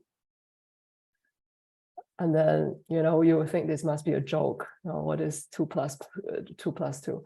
And the person very slightly sighed, 2 + 2 equals whatever you want it to equal to the officer. And then he got the job. So basically that's the sort of, that was the social norm of the time, right? You will have to fake things, you have to adjust the goal, or you adjust the result as the situation demands. And essentially it is that also skewed the whole information and the data that will be needed to keep an informational system like that run. And then we have Evgeny Morozov in one of the recommended readings, who does a pretty good job in unpacking the Cybersyn project. Briefly in the article that we assigned, but there's a book that is still forthcoming, I think, on that Cybersyn project, where he also gets to a fundamental discrepancy between the sort of information in the CyberSync project, even if it was supposed to, it runs as it's supposed to, versus the sort of information that you have in a capitalist marketplace, because the information that you get in, as in, you know, a certain a price for something, that number itself is sort of like it's like freezing the entire capitalist market into like a photo, and then in that sort of artificial frozen moment, you can describe, okay, the price of, say, Apple is this because it reflects the supply and demand of other places in that moment. But there is not a you know, you cannot actually freeze a market and actually in reality, and therefore he identifies that the fundamental problem being that, you know, in the capitalist market, people also adjust the numbers due to internalized norms that, as a rational and competitive actor in the capitalist market, you would also lower the price when you know that by accepting the bargain, you'll be able to make the deal. So there are a lot of norms that the actors internalize before they appear on the scene, and you know, and come to a certain agreement on the price. So all of these are, you know, sort of the thickness of things. These are the things that happen before you actually get to anything like the price, which becomes, for the socialist planners, they projected too much into the price. They really thought that they could, if they could invent computers that are capable enough of, right, getting to the demand, the real demand of the population, then they could replace the market with that computational system. Yeah, I guess that brings to mind, like, in some ways it's way more fun being a historian of the failure of cybernetics and systems theory than it is to actually kind of like try to work out how it could succeed. But something I hadn't really thought about in relation to this that maybe we can look at later on is like this, what you're describing in terms of, you know, trying to model markets and trying to kind of ascertain prices, the embeddedness of conventions, norms, and sort of price fixings, or like basically market distortions within a system one way or the other, which are otherwise disguised as kind of natural parts of the system.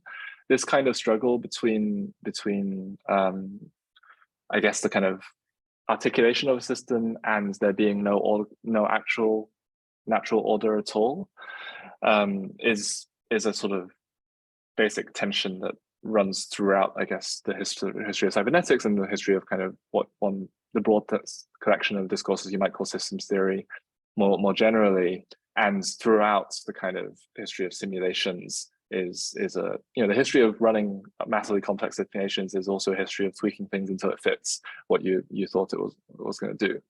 I mean, there's a great story about Nicholas Negroponte and lots of dead gerbils, which could fit into this in the 60s. But what I wanted to say was, found myself wondering was, Wiener is quite aware of this, I think. Like Wiener, this is why he kind of almost turns it into a theological question, a question of like the ontology of system as one which is always kind of subject to a struggle for its own kind of constitution and its own kind of autopoiesis or self-organization or self-replication or whatever. Yeah, I also wonder if Tien, do you think Tien was more of a positivist around this? I mean, I think this is probably a question for a later session, but do you know what I mean? Like, was Tien someone who was much more of the engineer who was determined to build the model that works, to kind of make the to make the kind of technical and the social and the mathematical kind of cohere to a particular working total system, whereas many second order and later cybernetics actually kind of in the Western version, more or less accepted its sort of failure and raised it to a kind of question of kind of theology, or a kind of like a cosmic kind of tension. Yeah, I mean, we'll see much more of that, but actually not so much in the very readings that we assigned, because a lot of the Chinese writings that you have of Tien mostly produced after his return to China, obviously, but all the way until the very last point of his life, he really produced thousands of letters and many books, and was a really avid commentator on a lot of issues, including, for example, in the 80s on sci-fi. And he had a disdain for the Star Wars, which we'll get into, I think, in the third session. So, but in most of the writings, he actually stuck to a very communist, socialist discourse, and always cited Marx and always cited Mao. So I don't think we can construct that part of his intellectual life. Because, yeah, it's also possible that he really, really bought into that.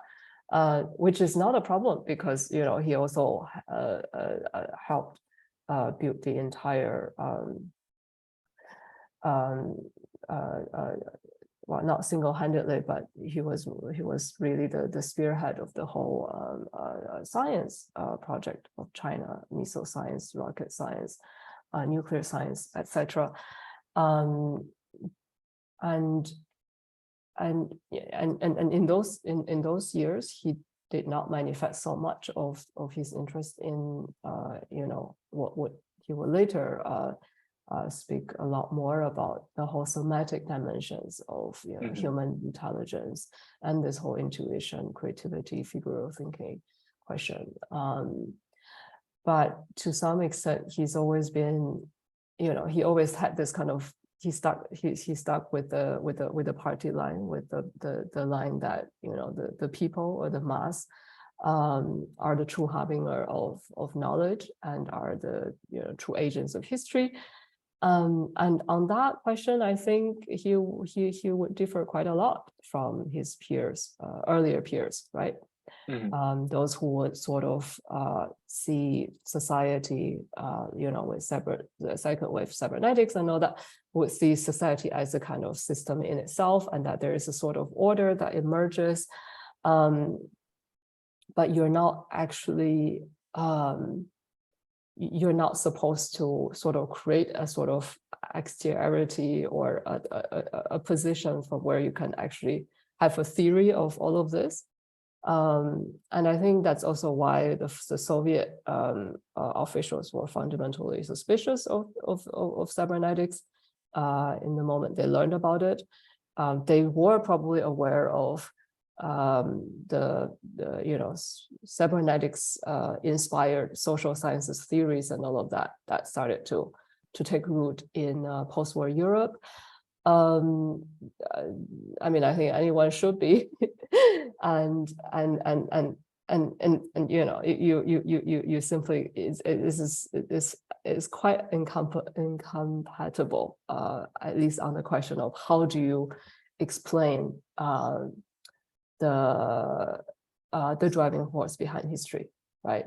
How do you account for social change? How do you create a new social class or call that social class into being so that they can become the real agents of history? So that whole Marxist, Leninist, later Stalinist theory, that whole thing is incompatible with cybernetics, I would say, at the political ideological level. And then only, this is something that I found in Chinese sources, that only after the Russian translation of Tien's Engineering Cybernetics was published, did the Soviet officials start to loosen up on cybernetics, and later started their own, of course, Soviet version of a cybernetic project. So that is also interesting. If you take away the whole political ideological aspect, yeah, I think, of course, we're basically looking at systems. But as soon as we look at the Soviet case, you look at the Chinese case, the political ideology is really there. At least in Tien's other writings, which which we will also discuss. Yeah. Okay. So I guess I mean, this is quite a potentially quite a dense kind of bootstrapping of cybernetics over the pre-50s years. Does anyone have any questions at this stage? I don't know. See, a lot of cameras have gone off, but Mustafa, can we also resume to? Otherwise, we can also resume to introduction. We can just end the recording here. Yes, sure. Or you can keep recording, but it doesn't have to go to the YouTube. Yeah, we can do it with the recording on as well. If we, yeah, you can go ahead if you're gonna talk about the course structure and resume the introductions. We can do it. Yeah, sure. That's sorry. Go on. Can you also tell us how do people form groups, and what's the usually expected to do presentations and so on. Yeah. We usually do presentations in groups, 2 to 3 people per text. But I think we have a lot of participants for this course, so we can also ask people to pre-record it and send it to you before the session. If that would be better to just have more time for the lectures. It's really up to you guys. But yeah, we have the both of the options available.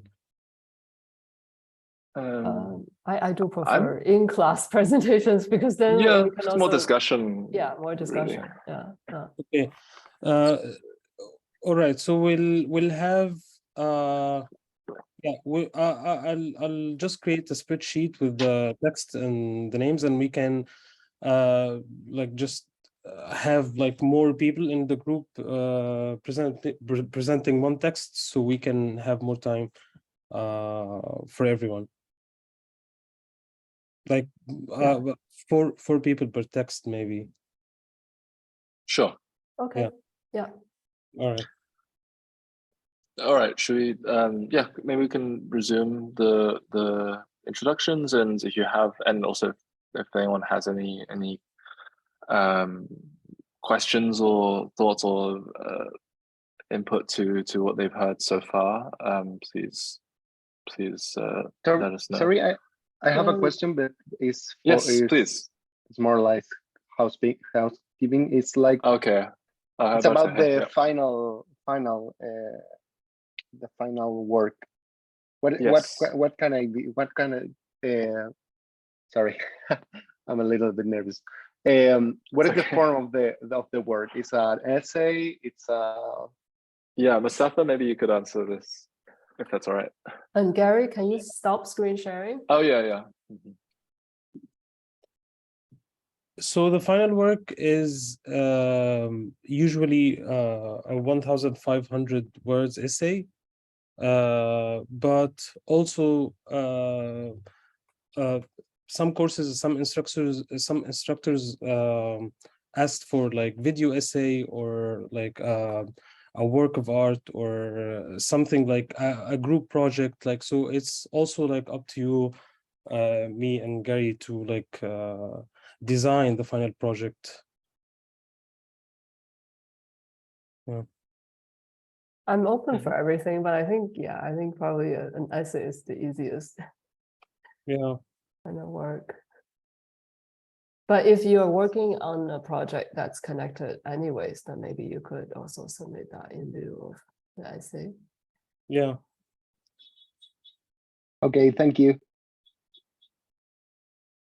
Okay, where were we on the introduction? Yeah, there's someone who wasn't hasn't spoken yet. Want to start? I think Anna.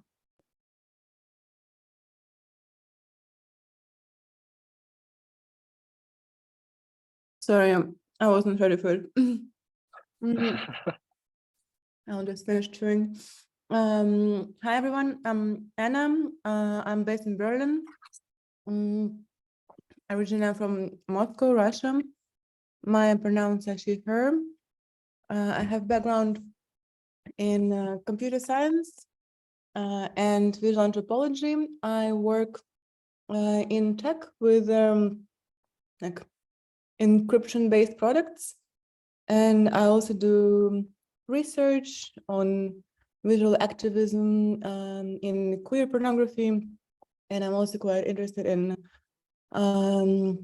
digital intimacy or future of intimacy and AI aspect of it. And I'm the certificate student of art and curatorial practice at the New Center. That's all, thank you. Amazing. You can probably do a better job of explaining Shannon's information theory than me. Benedito.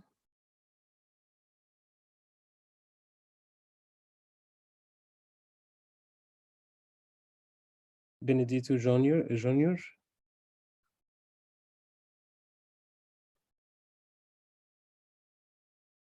Okay, Chess Bridge. Hello, can you? Oh, there we go. Hey, I'm Charlie. Pronounce he, him.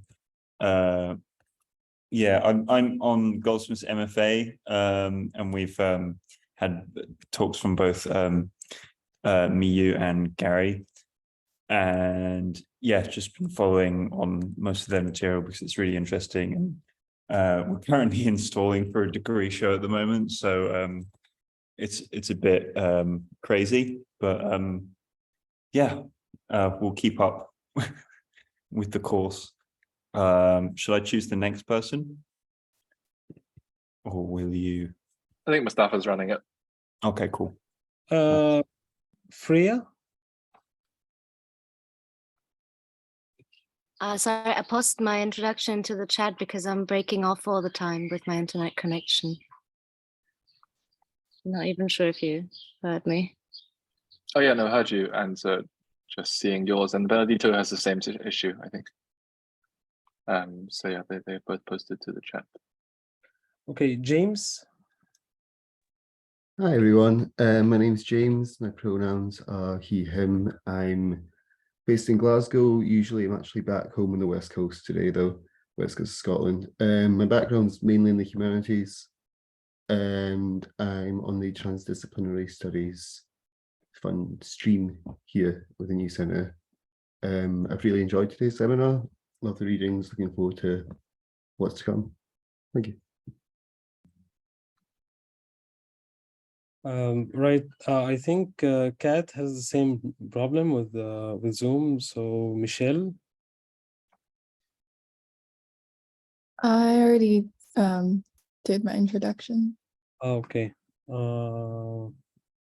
Patrick McGee. Hello, looking forward to the course. I'm based in New York. I'm about to go back to school for history and library science. I've been a musician and composer. I'm interested in the history of radio and natural radio and cybernetics as well. So looking forward to it. Thanks. Thank you. Raviv.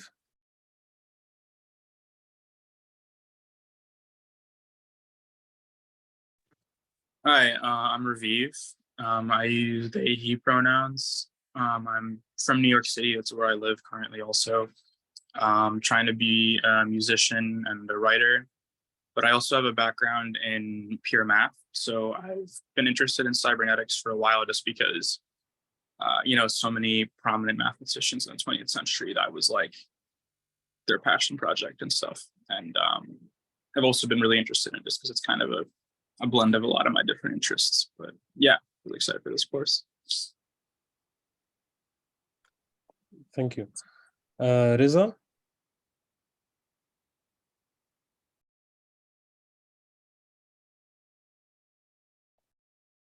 Reza Ardestani.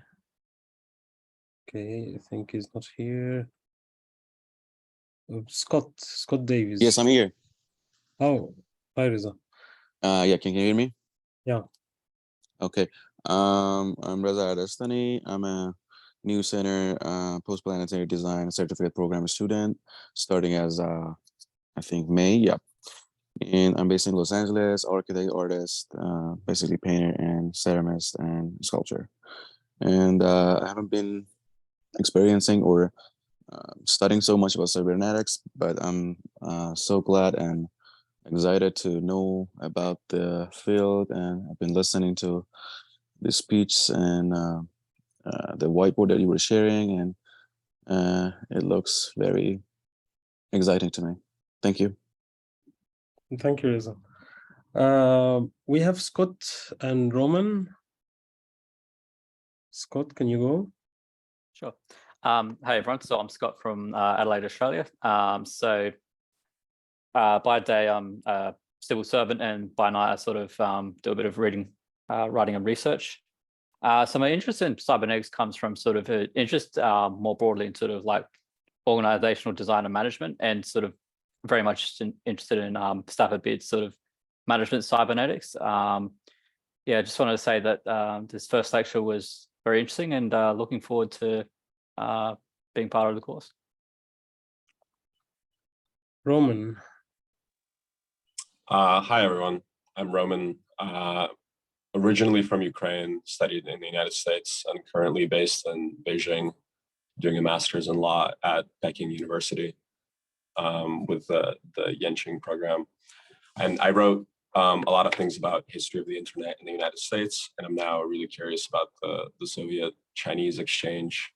So Song Jian studying in Moscow, a lot of Moscow cyberneticians coming to Beijing and Shanghai, and how the world gets modeled either through integrated assessment models, OGAS, the open complex system, etc. All right, I think that's about it. Did I miss anyone? Me, actually. Yeah, go on, Gio.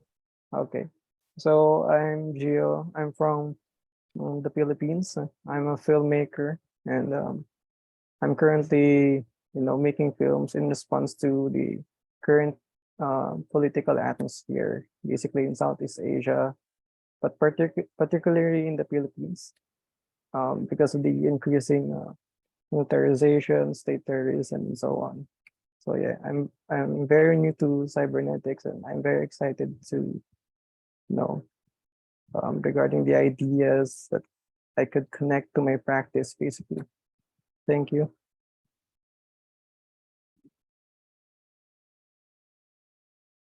Thank you, Gio. I think I also as well. I think still have to go. I think I might be the last person. But yeah, I mean, sorry, I've been without the camera and kind of in and out. Just have an unstable internet connection where I am. But yeah, I mean, very interesting first course and overview of the history of cybernetics. I guess my background is during my undergraduate was in computational biology, studying neuroscience. So like sort of without using the word cybernetics, a lot of the same models in like computational neuroscience and the ways that intersect with like computer vision, neural networks. It's a lot of the same kind of models with that first background, but I moved to like computer science, and now I'm doing an MA in media studies in Colorado. So I have this more social science kind of media theory and philosophy perspective that brings me to the New Center in the course in the critical philosophy New Center program.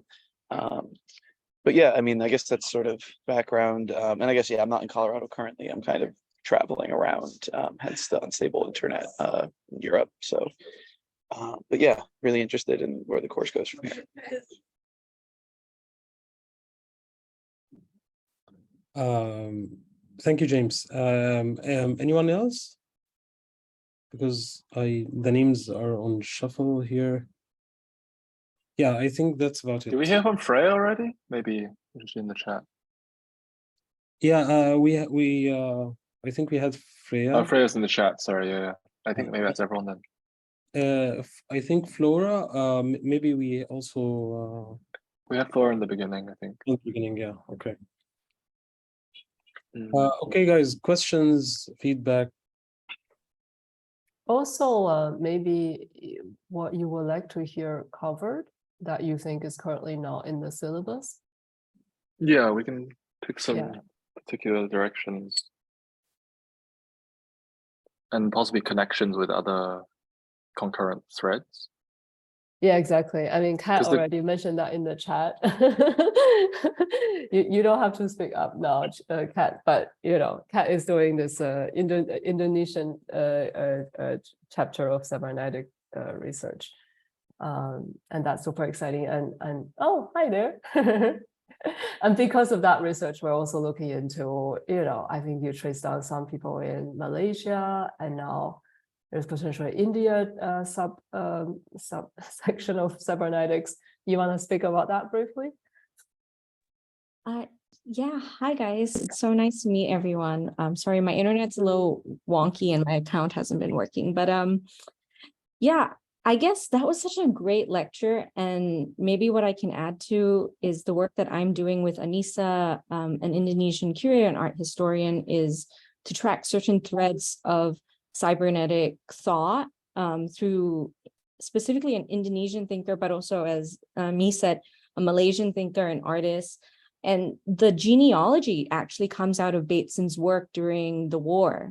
And Mi, you already covered it so eloquently, but I guess Bateson goes on to actually write some policy papers towards the end of the war about what post-war American policies should be, and then that informs sort of cultural funding and infrastructure within the region that then leads to Southeast Asians in the early 50s entering the sort of behavioral science research that's developing in California, and there are sort of like these other dovetails and threads that come out of that all into the 70s and 80s in relation to the CIA and other things. And I'm happy to talk about that more if you want, but I feel like I won't go into the nerdiness of it right now, and maybe in subsequent sessions we can talk more about that. But there's it was so great to actually hear the presentation and to have you so generously map out all these different threads, because it was really raising questions for me about, you know, how do we write, or how do we even reclaim some of these histories that have been lost towards archive, you know, who are lost in the archives, but these networks where people didn't really talk to each other, but there was a information sort of osmosis or a shared kind of sense of logics that were applied because there was one text, you know, for example, Limits of Growth, which was hugely inspirational within a specific milieu in Southeast Asia, but then has other genealogies, then perhaps the direct links that the Southeast Asians who were engaging with this discourse started in. So I'm going to stop. I'm sorry I rambled. It's almost midnight on my side, so I'm a little bit like, but that was such an inspiring and so generous a lecture. I really appreciate it. Thank you.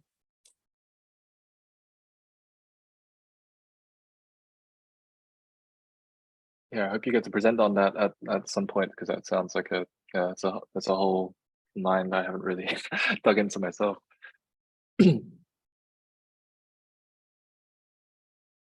Anna? Yeah, feel free to just speak up. It's or use the hand thing, but if we don't see your hands, please just shout at anyone. Thanks. One thing that I'm not sure if it is relevant for this course, but what would be interesting for me is there this kind of system, not system, but like a super apps like narrative in China, the ecosystems that are like these are immersive ecosystems that are being created. I don't know if it fits the syllabus, But yeah, I think in the later session where we're trying to broaden it out to things that may or may not ever really get called cybernetics, but are kind of like social phenomena. Definitely can try and weave that in. Yeah, I mean it's actually one of my long-standing interests to sort of map out the the quite differential developments after the end of the Cold War. On the Russian front, I think, do you know Ksenia Tatashenko? She's a historian who works on the legacy of the Soviet information project.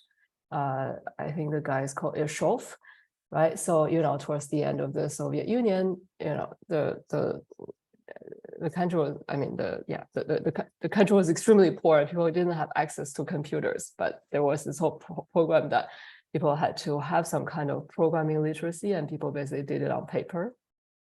So students were asked to do programming on paper, which actually I tried a little bit in school as well. And from there, she argues that the people who would in 15 years' time work in the burgeoning tech scene of Moscow, they would have come through that kind of education. And I guess similarly for China, it was also a very poor country, and in the there's also a certain tech and science and technology literacy, and this is thanks to Mao's, once again, Mao's vision that you need to actually have some kind of production units in every the most outback parts of the country. So really in the western rural regions, you had factories and you had people having some kind of basic science and technology literacy, and that will become the sort of infrastructure of science and technology development after when China entered into the reform era. So yeah, but a lot of that has to do with policy. A lot of that has to do with certain contingencies. So it's not like you set up in a similar way and you end up in a similar way. But yeah, we're definitely going to cover a bit of that in the last session, I think. Awesome, thank you.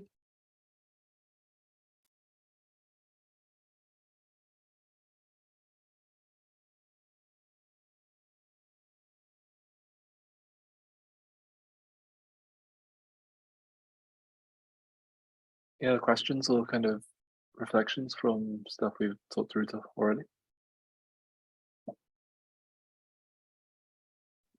I guess something I might be interested in seeing, I'm not sure how this might come up already with what's on the syllabus, but the way in contemporary social media platforms, and maybe this is related to Anna's question, but the way, yeah, I guess social dynamics correlated with platform design. It's part of my research, like platform governance, and yeah, I mean, you can look at that from cybernetic perspective in a lot of ways. So, especially, I'm not very familiar with Chinese platform algorithm design as much as I am with, say, American platforms. But yeah, that'd be of interest to me. Yeah, there's maybe sometime in the late session we can. I feel like there's a bit of a project of like reverse applying the kind of the framework of cybernetics to the various spaces in which it kind of dissolved into, and kind of self various learning systems is with like recommendation systems and so on. I like a fairly obvious example of that, which as well as later post 80s AI, which never really gets called. In fact, I think there's actually a specific moment when they decide to brand this research grant artificial intelligence Minsky rather than cybernetics. So there might be something we can do later on to kind of think through various contemporary informational phenomena through the kind of cybernetics framework again. And I guess as Mia has alluded to, the other background to this is also with the other concurrent discourse that somehow feels like it should come into this is also market design, economic planning and economic modeling, and game theory and incentive structure design, which all I think feed into what you guys are talking about in terms of platform design. Ultimately the kind of modeling, incentivization, and direction of social behavior, or like complex behavior, is what is in some ways was there at the beginning of cybernetics, but now has kind of been absorbed into a bunch of other discourses. And the most obvious, the biggest one of those across the 20th century is the market, or whatever the market is. It's that thing. Yeah, and maybe another angle to, sorry, this is to James. Another angle is to look at concrete tech regulations today, because actually China has one of the most robust regulations on, they invented a really complex term for that, deep synthesis or something. So it's basically generative AI, but the technical description is even more abstract, and it also includes recommendation mechanisms and all of that. And China, for that matter, has probably the most robust regulation, even more so than the European. That's a regulation that's under discussion. That's very actual. And then I think another probably residue from the sort of early cybernetics moment or culture of tech culture under Mao to what you have today with the tech ecosystem in China is maybe a certain. It doesn't happen at the technological or system design level. It happens rather at the level of discourse. So it's rather the social orientation. I think that remains true over time, right? So back in the 60s, during Cultural Revolution, science was there to support the people, and people should take science and technology in their hands. Everybody can learn to become a not a scientist, but some kind of, you can operate basic electronic devices, so you can make your DIY electronic devices back in the days. And arguably there's a renewed engagement with this social orientation under Xi Jinping, of course. So that might be another angle to that. Yeah, that would definitely be interesting.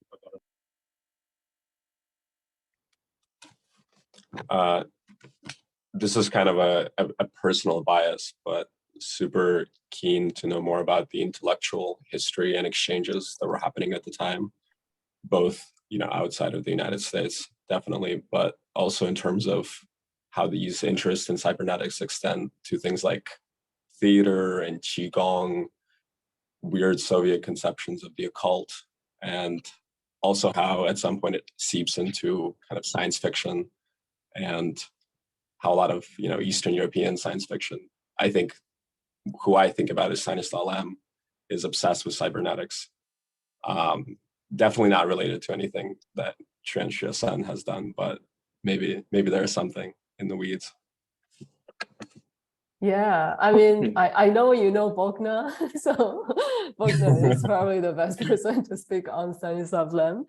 But yeah, I mean, I think there's a lot of shared culture, sort of,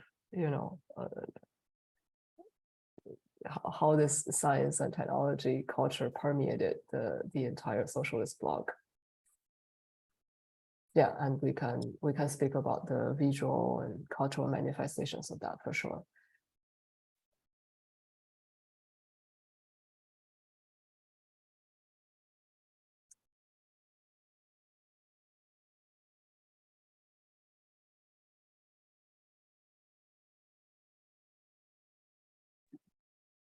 Any more questions?